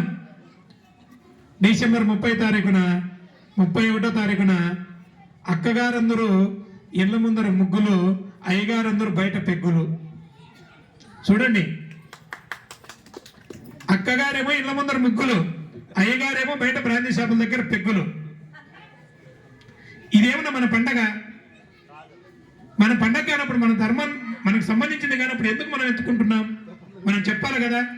ఇదే అలవాటు మన పిల్లల పుట్టినరోజుల్లో కూడా చేసుకుంటున్నాం. చెప్పాను కదా, ఒక కేక్ పెట్టేది, ఆ కేక్ పైన ఒక క్యాండిల్ పెట్టేది, ఎలిగిచ్చేది, అని ఊపేది, దాన్ని ఆర్పేది, కేక్ కట్ చేసేది. ఇది మన సంప్రదాయం కాదు. చెప్పాను కదా, మేకుల పండగ తర్వాత వచ్చిన కేకుల పండగ ఈ జనవరి మంది కాదు, మంది యుగ ఆది. అప్పుడు చెట్లకు ఆకులు రాలి కొత్త ఆకులు వస్తాయి, వేపపూతతో కొత్తగా చిగురుస్తాయి, అన్నీ కూడా. అప్పుడు వాతావరణంలో మార్పు వస్తుంది, తేదీలో మార్పు వచ్చే పండగ మంది కాదు. అంతకంటే 5 రోజుల ముందు వచ్చినటువంటి, 6 రోజుల ముందు వచ్చినటువంటి 25 ఏదైతే ఈ మేకులు పండగ ఉందో, అది ఆచరించిన వాళ్ళు, ఆ మతములేకి మారిన వాళ్ళు బలవంతంగా కొంతమందితో అయినా ఈ సాంప్రదాయాన్ని మనం అలవాటు చేయాలని అప్పుడు బ్రిటిష్ పాలకులు చేసిన కుట్రలో ఇప్పటికి కూడా మనం పాలు పంచుకుంటున్నాం. ఎందుకంటే అందరము, నేను చెప్పాను ఇందాక, కట్టు బొట్టు చుట్టూ. నీ కొడుకు జీన్స్ ప్యాంట్స్ వేసుకోవడంలో తప్పలేదు, దానికి మళ్ళీ బక్కలమని ప్యాంట్ ఎందుకు వేసుకోవాలి చెప్పండి? ఎవరు వేసుకుంటారు చినిగిపోయిన బట్టలు? అసలు డబ్బులు కొనుక్కోలేని పరిస్థితుల్లో ఎవరైనా దానం చేస్తే వేసుకుంటారు. ఈరోజు కొత్తవి కూడా చిన్ని నోటి కొనుక్కొని వేసుకుంటున్నాం. ఆడపిల్లలు వాళ్ళ డ్రెస్ కోడ్ను పెద్దలు గమనించకపోతే, వాళ్ళు మెట్టీలు వేసుకొని బయట తిరిగితే తల్లిదండ్రులు వాళ్ళు దాన్ని సమర్థిస్తూ ఉంటే చూసి మురిచిపోతే ఆ అమ్మాయి జీవితాన్ని చేతులారా నాశనం చేసిన వాళ్ళే. జీన్స్ ప్యాంట్ మీ అబ్బాయి వేసుకోవడంలో తప్పులేదు, బక్కలవన్నీ జీన్స్ ప్యాంట్ వేసుకున్నప్పుడు ఖచ్చితంగా మీరు ఆ అబ్బాయికి జ్ఞానోదయం అయ్యే 4 మంచి మాటలు మీరు చెప్పకపోతే ఆ అబ్బాయి భవిష్యత్తులో చెడిపోతాడు, ఆ అమ్మాయి భవిష్యత్తులో చెడిపోతుంది. ఈరోజు లవ్ జిహాదులు ఎందుకైనాయి? లవ్ జిహాదుల వల్ల మన అమ్మాయిలను ఎందుకు తీసుకెళ్తున్నారు? అమ్మాయిలను తీసుకెళ్ళడానికి వాళ్ళ దగ్గర అమ్మాయిలు లేక కాదు, మన ఒక్క అమ్మాయి పోతే మన హిందూ జనాభా తగ్గుతుంది. హిందూ జనాభా తగ్గించడానికి రకరకాల అన్ని జిహాదులు దయవుంచి మనం పండగలు వస్తాయి, టౌన్కి పులివెందులకు పోతాం, దయవుంచి మనం పూలు ఎవరి దగ్గర కొంటున్నాం, పండ్లు ఎవరి దగ్గర కొంటున్నాం? మన ధర్మవాన్ దగ్గర కాని వాని దగ్గర కొని మనం దేవునికి సమర్పిస్తే పెద్ద ఉపయోగం లేదు.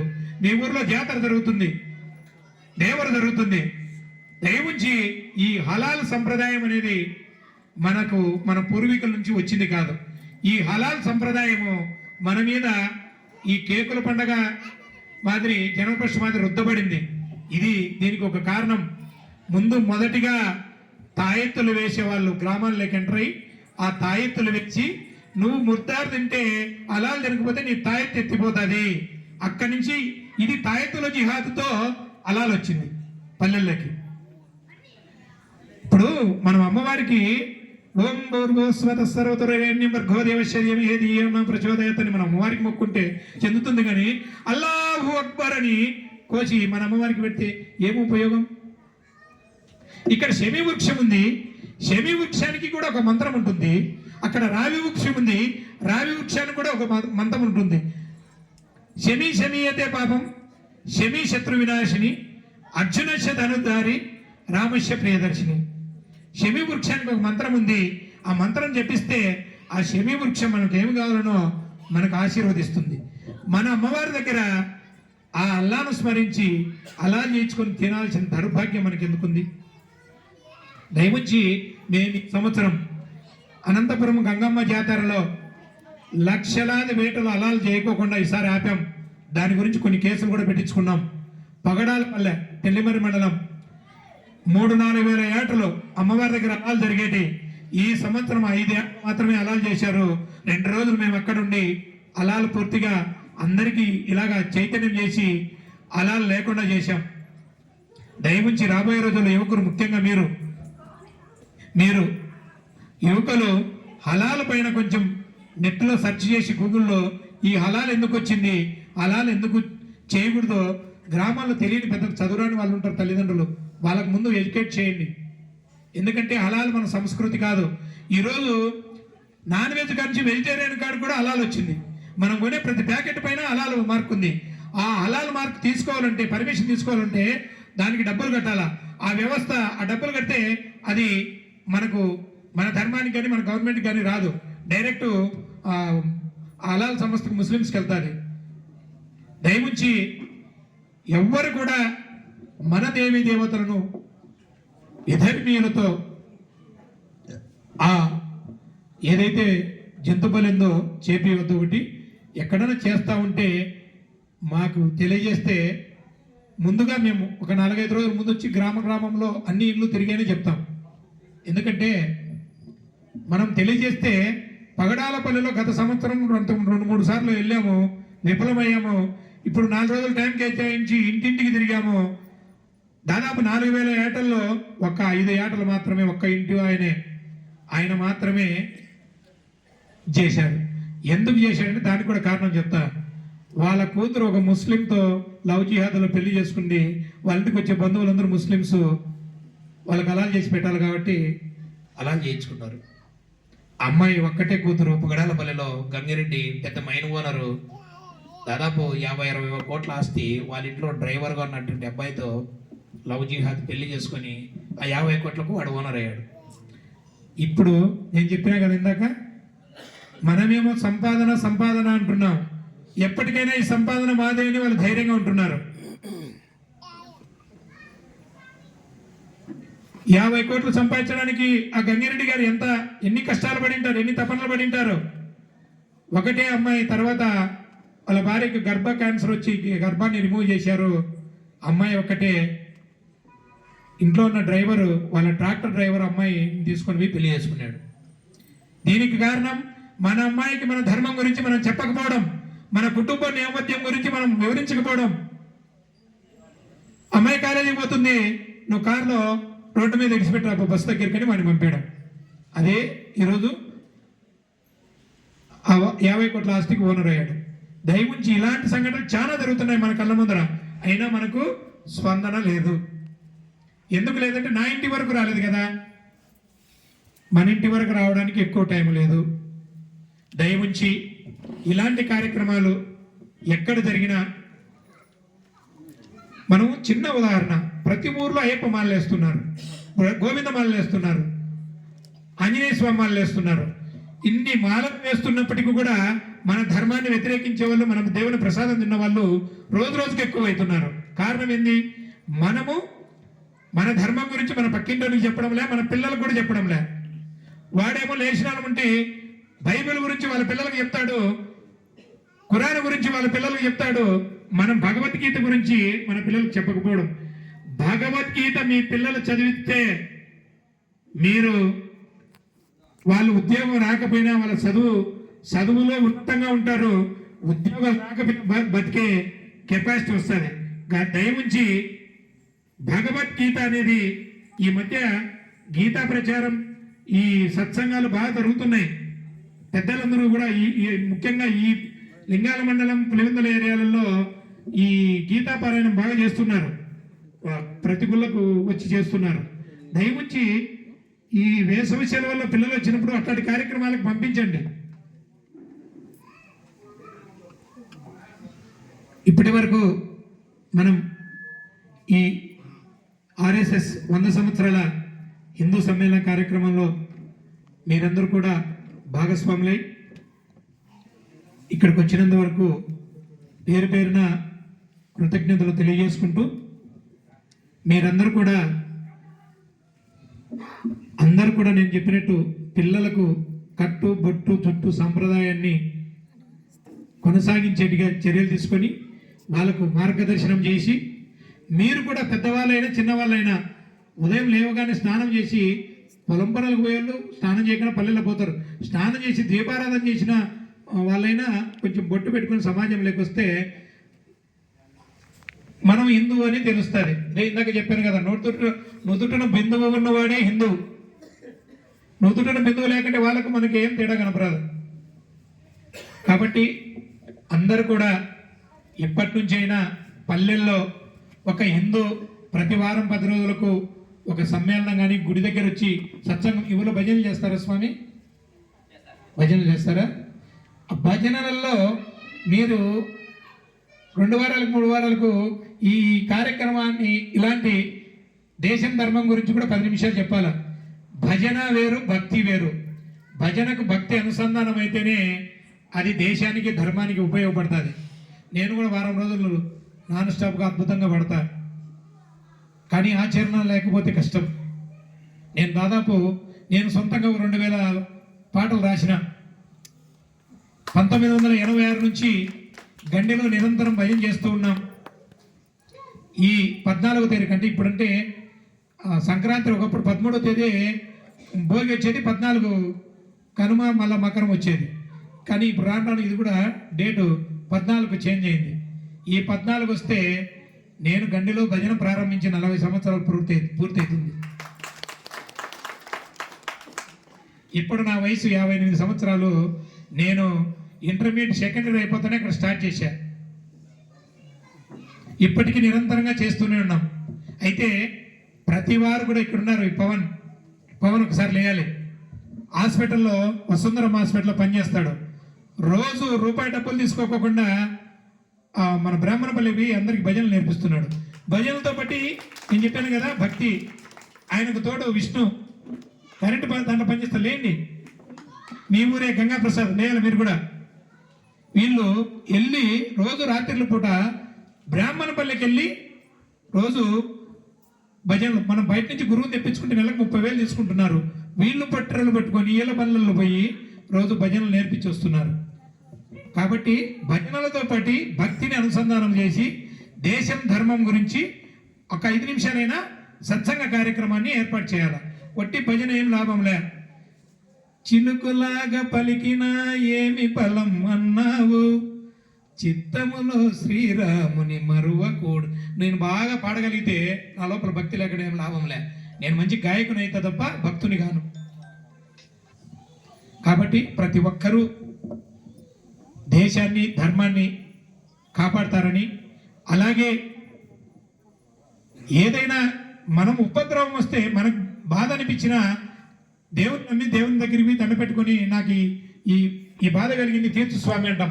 అదే ఈ గుడికి ఏదైనా సమస్య వస్తే మీరందరూ కూడా కులాల మతాలకు కాదు, కులాలకు పార్టీలకు వర్గాలకు హోదాలకు అతీతంగా ఈ గుడి కోసము పాటుపడిన రోజే మీరు ఈ దేశం కోసం ఈ ధర్మం కోసం పాటుపడే పరిస్థితి ఖచ్చితంగా వస్తుంది. అంటే ఈ గుడిలో రేపు ఒక చర్చి వాడు వచ్చి ఏదన్నా ఇప్పుడు మా క్రిస్మస్ మీరు మైక్ పెట్టద్దు అన్నాడు అనుకోండి. దీనికి ఉదాహరణ కూడా జరిగింది. వేంపల్లిలో గత 30 సంవత్సరాలకు ముందు మన ఆంజనేయ స్వామి గుడి ఎదురుగా మసీదు కొత్తగా వెలిసింది. ఆంజనేయ స్వామి గుడిలో బ్రహ్మాండంగా దసరా ఉత్సవాలు జరుగుతాయి. అక్కడ మైకు పెట్టి అక్కడ కార్యక్రమాలు చేస్తుంటే మసీదులో 1 గంటప్పుడు నమాజుకు విని వాళ్ళు, సాయంత్రం 7 గంటలప్పుడు నమాజుకు విని వాళ్ళు మన గుళ్ళో మైకులు వికేశారు. అప్పుడు అక్కడ వేంపల్లో బీజేపీ లక్ష్మీరెడ్డి గారు అంటారు, వాళ్ళ తమ్ముడు పుల్లారెడ్డి, లక్ష్మీరెడ్డి, నేను ముగ్గురం పోయి అక్కడ ఆ రోజు చేసి ఆ కేసులు పెట్టించుకున్నాం. అంటే అక్కడ మన గుడిలో దాదాపు 2,000 మంది భక్తులు ఉన్నారు. ఇద్దరు వచ్చి మన గుళ్ళో మైకులు పీకేస్తే ఎవరు ప్రతిఘటించలేకపోయారు. అందుకే సామాజిక బాధ్యత లేకుండా మనం గుడికి వస్తే అంతమంది 2000 మంది భక్తుల్లో ఇద్దరు వచ్చి మైకులు ఎట్లా పీకగలిగారు? మనం పోయి వాళ్ళ మా చేతిలో పీకుతామా? అంటే ఎందుకు వాళ్ళందరూ సంఘటితంగా ఉన్నారు. ఇందాక చెప్పే కదా హాస్టల్ స్టోరీ చెప్పారు కదా, 80 మంది కూడా ఈ రోజు కూడా చికెన్ బిర్యానీ గుడ్డు బిర్యానీ తినే పరిస్థితి అయింది. మనం కూడా అట్లే ఉన్నాం. దయవుంచి ఇప్పటికే కాలాతీతమైంది. మీరందరూ కూడా ఈ హిందూ సమ్మేళన కార్యక్రమంలో పాల్గొని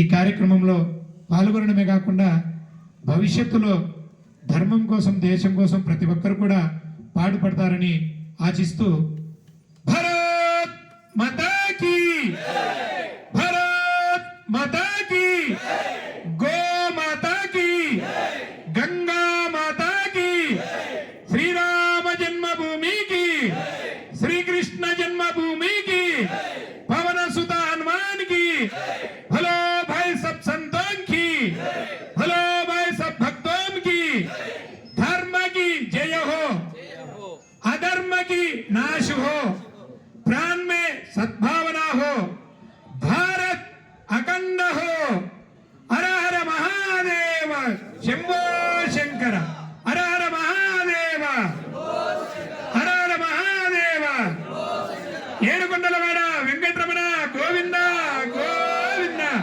ఏడుకొండలవాడ వెంకటరమణ గోవింద గోవింద. శాంతి మంత్రం ఒక్క నిమిషం కూర్చోండి.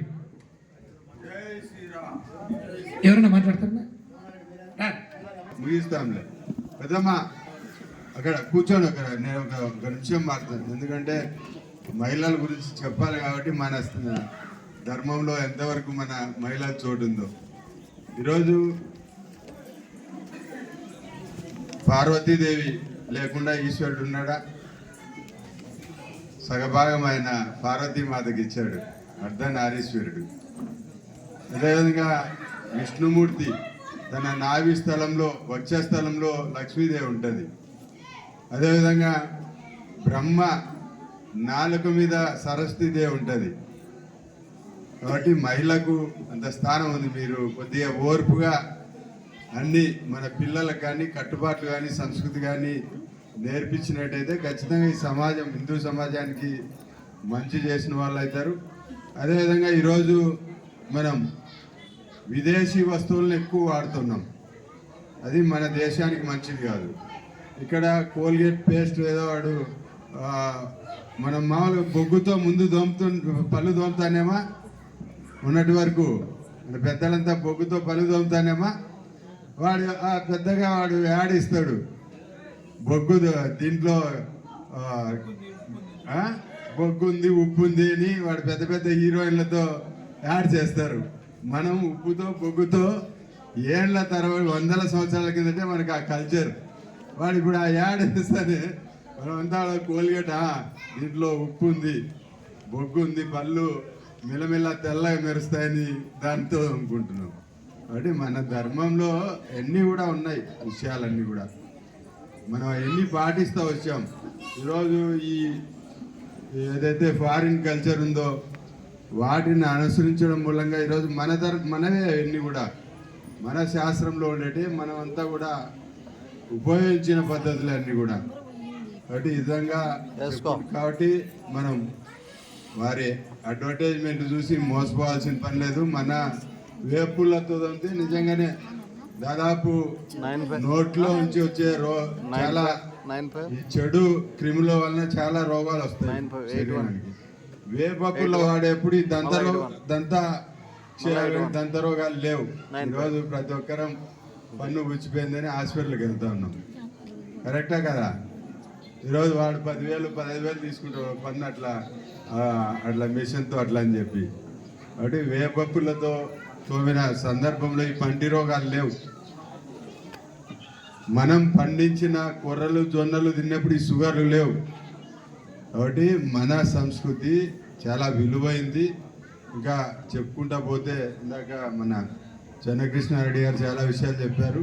ఇంకా అనేక విషయాలు శ్రీరామచంద్రుని గురించి చెప్పాలంటే ఒక రోజంతా పడుతుంది.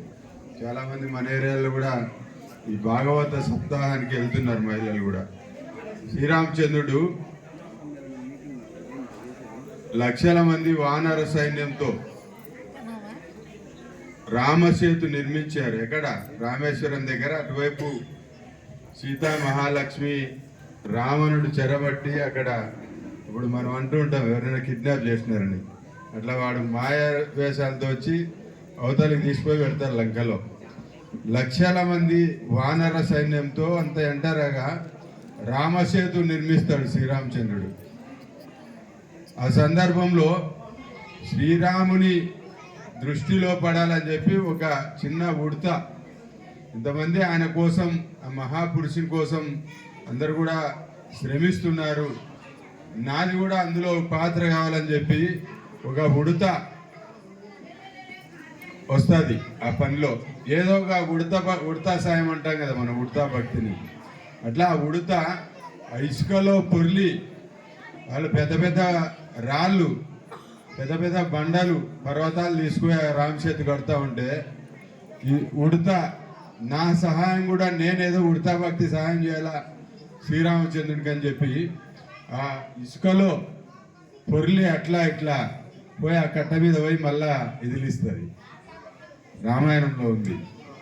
కాబట్టి ఆ భగవంతునికి అందరం భక్తితో ఏదో విధంగా మనం తలంపుతూ ఉంటే ఖచ్చితంగా ఆ రామచంద్రుడి దృష్టిలో పడింది. అంటే ఎవరికి మామూలుగా చెట్ల మీద ఎగురుతా ఉంటే పడదు. ఇది మనం కూడా భక్తితో వ్యవహరిస్తే ఖచ్చితంగా ఆ దేవుని దృష్టి మన మీద పడుతుంది. కాబట్టి మన సనాతన ధర్మంలోనే ఉంది.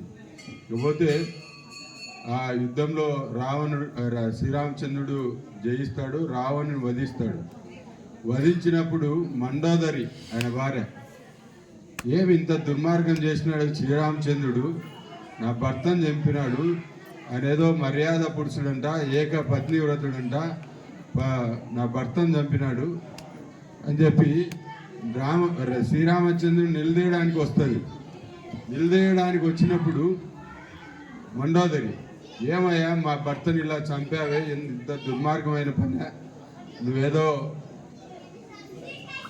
మర్యాద రామన్నావు, పరుంజోలికి పోయేవాని కాదు, ఎవరికైనా సాయం చేసేవానివే అని, మా భర్త తప్పు చేస్తే ఏదైనా క్షమించాలి కానీ దండన చేసావని చెప్పి మండోదరి అడగాలని వస్తుంది.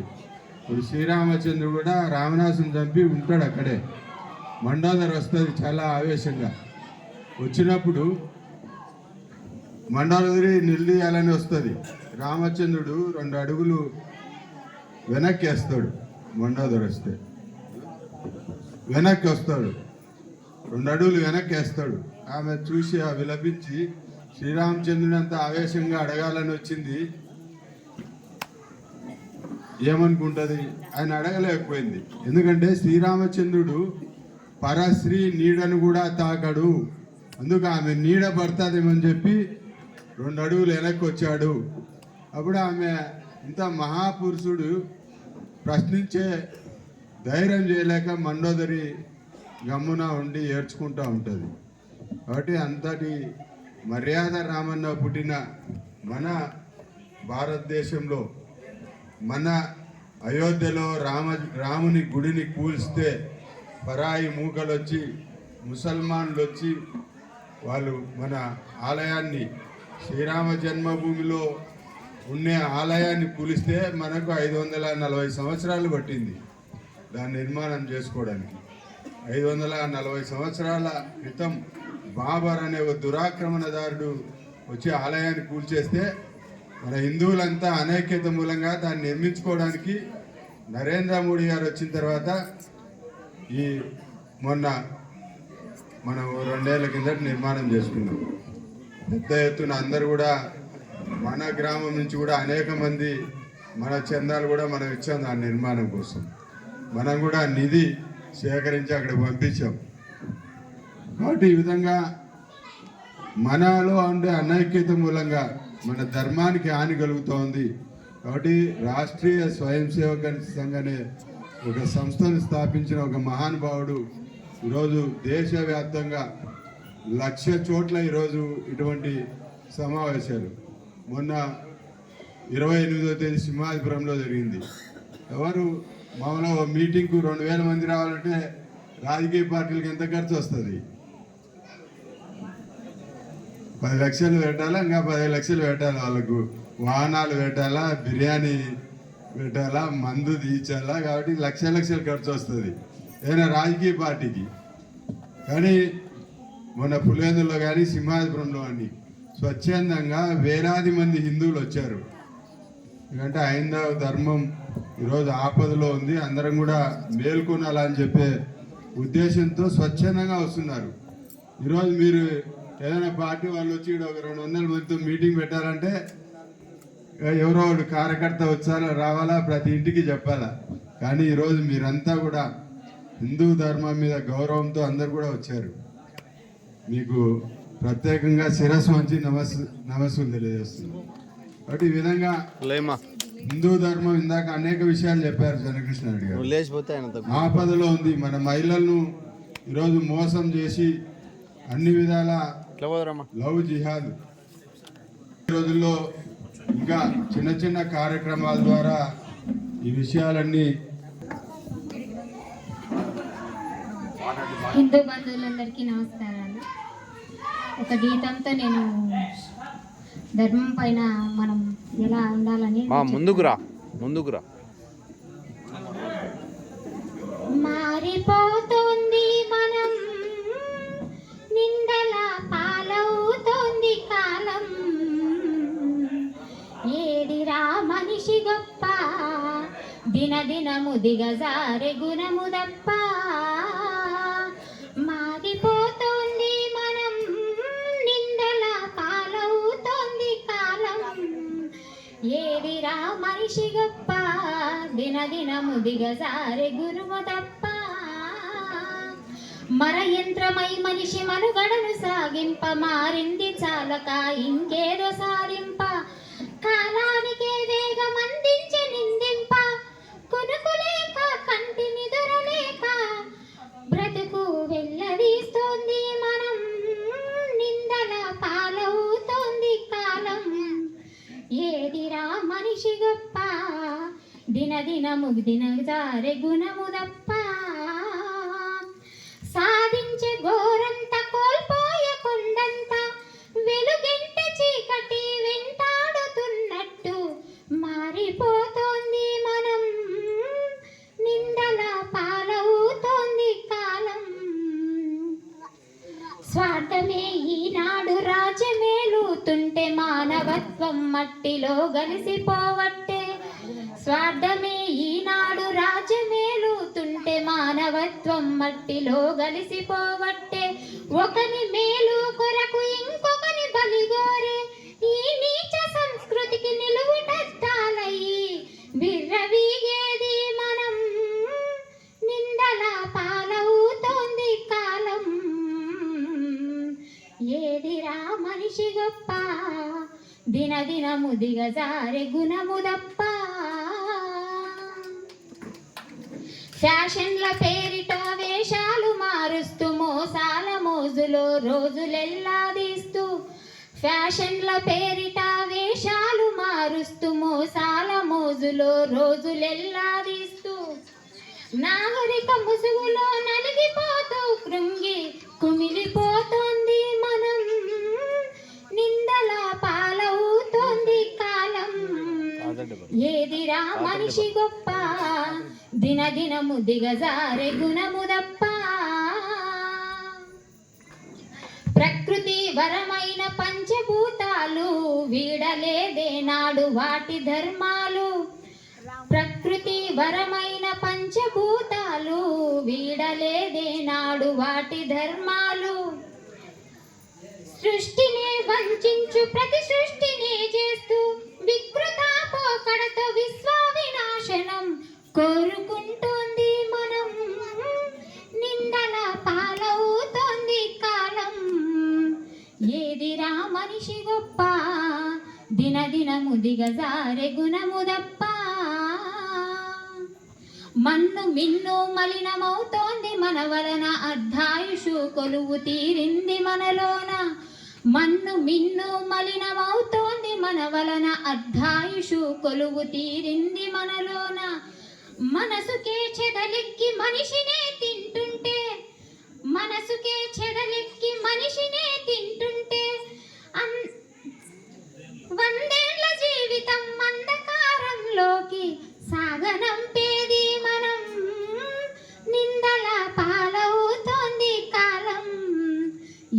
ఏదిరా మనిషి గొప్ప దినదినము దిగజారె గుణము దప్ప ఘన చరితకు తుప్పు మన భవితకు ముప్పు తప్పదని తెలిసిన గొప్ప లేకున్నాము ఘన చరితకు తుప్పు మన భవితకు ముప్పు తప్పదని తెలిసిన గొప్ప లేకున్నాము తప్పునే కప్పేస్తూ గొప్పనే చూపిస్తూ తప్పునే కప్పేస్తూ గొప్పనే చూపిస్తూ నిప్పులా గుండంలో నిండా మునిగేందుకే జారిపోతోంది మనం నిందల పాలవుతోంది కాలం ఏదిరా మనిషి గొప్ప దినదినము దిగజారె గుణము దప్ప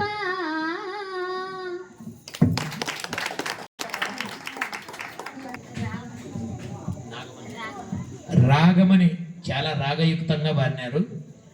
యాక్చువల్గా ఇది పహాడి రాగం, కండగతి తాళం. పహాడి రాగంలో అద్భుతంగా చాలా బాగా పడింది. నిజంగా ఇలాంటి వాళ్ళు చాలామంది పల్లెల్లో ఉంటారు. అమ్మా మీకు ఆర్ఎస్ఎస్ విశ్వ హిందూ పరిషత్ పాటలు, దేశం ధర్మం పాటలు ఉన్నాయి. నేను మీ సార్కు పంపిస్తాను, ఆంజనేయుల సార్కు. నేర్చుకోండి. ఎందుకంటే మనం ఎంతసేపు దేవుళ్ళు దేవుళ్ళు దేవుళ్ళు దేవుళ్ళు దేవుళ్ళు దేవుళ్ళని దేవుళ్ళ కోసం పోతాను. దేవుళ్ళ కంటే ముందు ధర్మం, దేశం అవి రెండు నిలబడినప్పుడు దేవుళ్ళు నిలబడతారు. ఇంకా శాంతి మంత్రం అందరూ లేస్తే శాంతి మంత్రంతో ముగిద్దాం. ఓం పూర్ణమదం పూర్ణమిదం పూర్ణాత్ పూర్ణముదశ్యతే పూర్ణస్య పూర్ణమాదాయ పూర్ణమేవావశిష్యతే. హరి ఓం. ఓం శాంతి శాంతి శాంతి. సర్వే జనా సుఖినో భవంతు. సమస్త సన్మంగళాని భవంతు.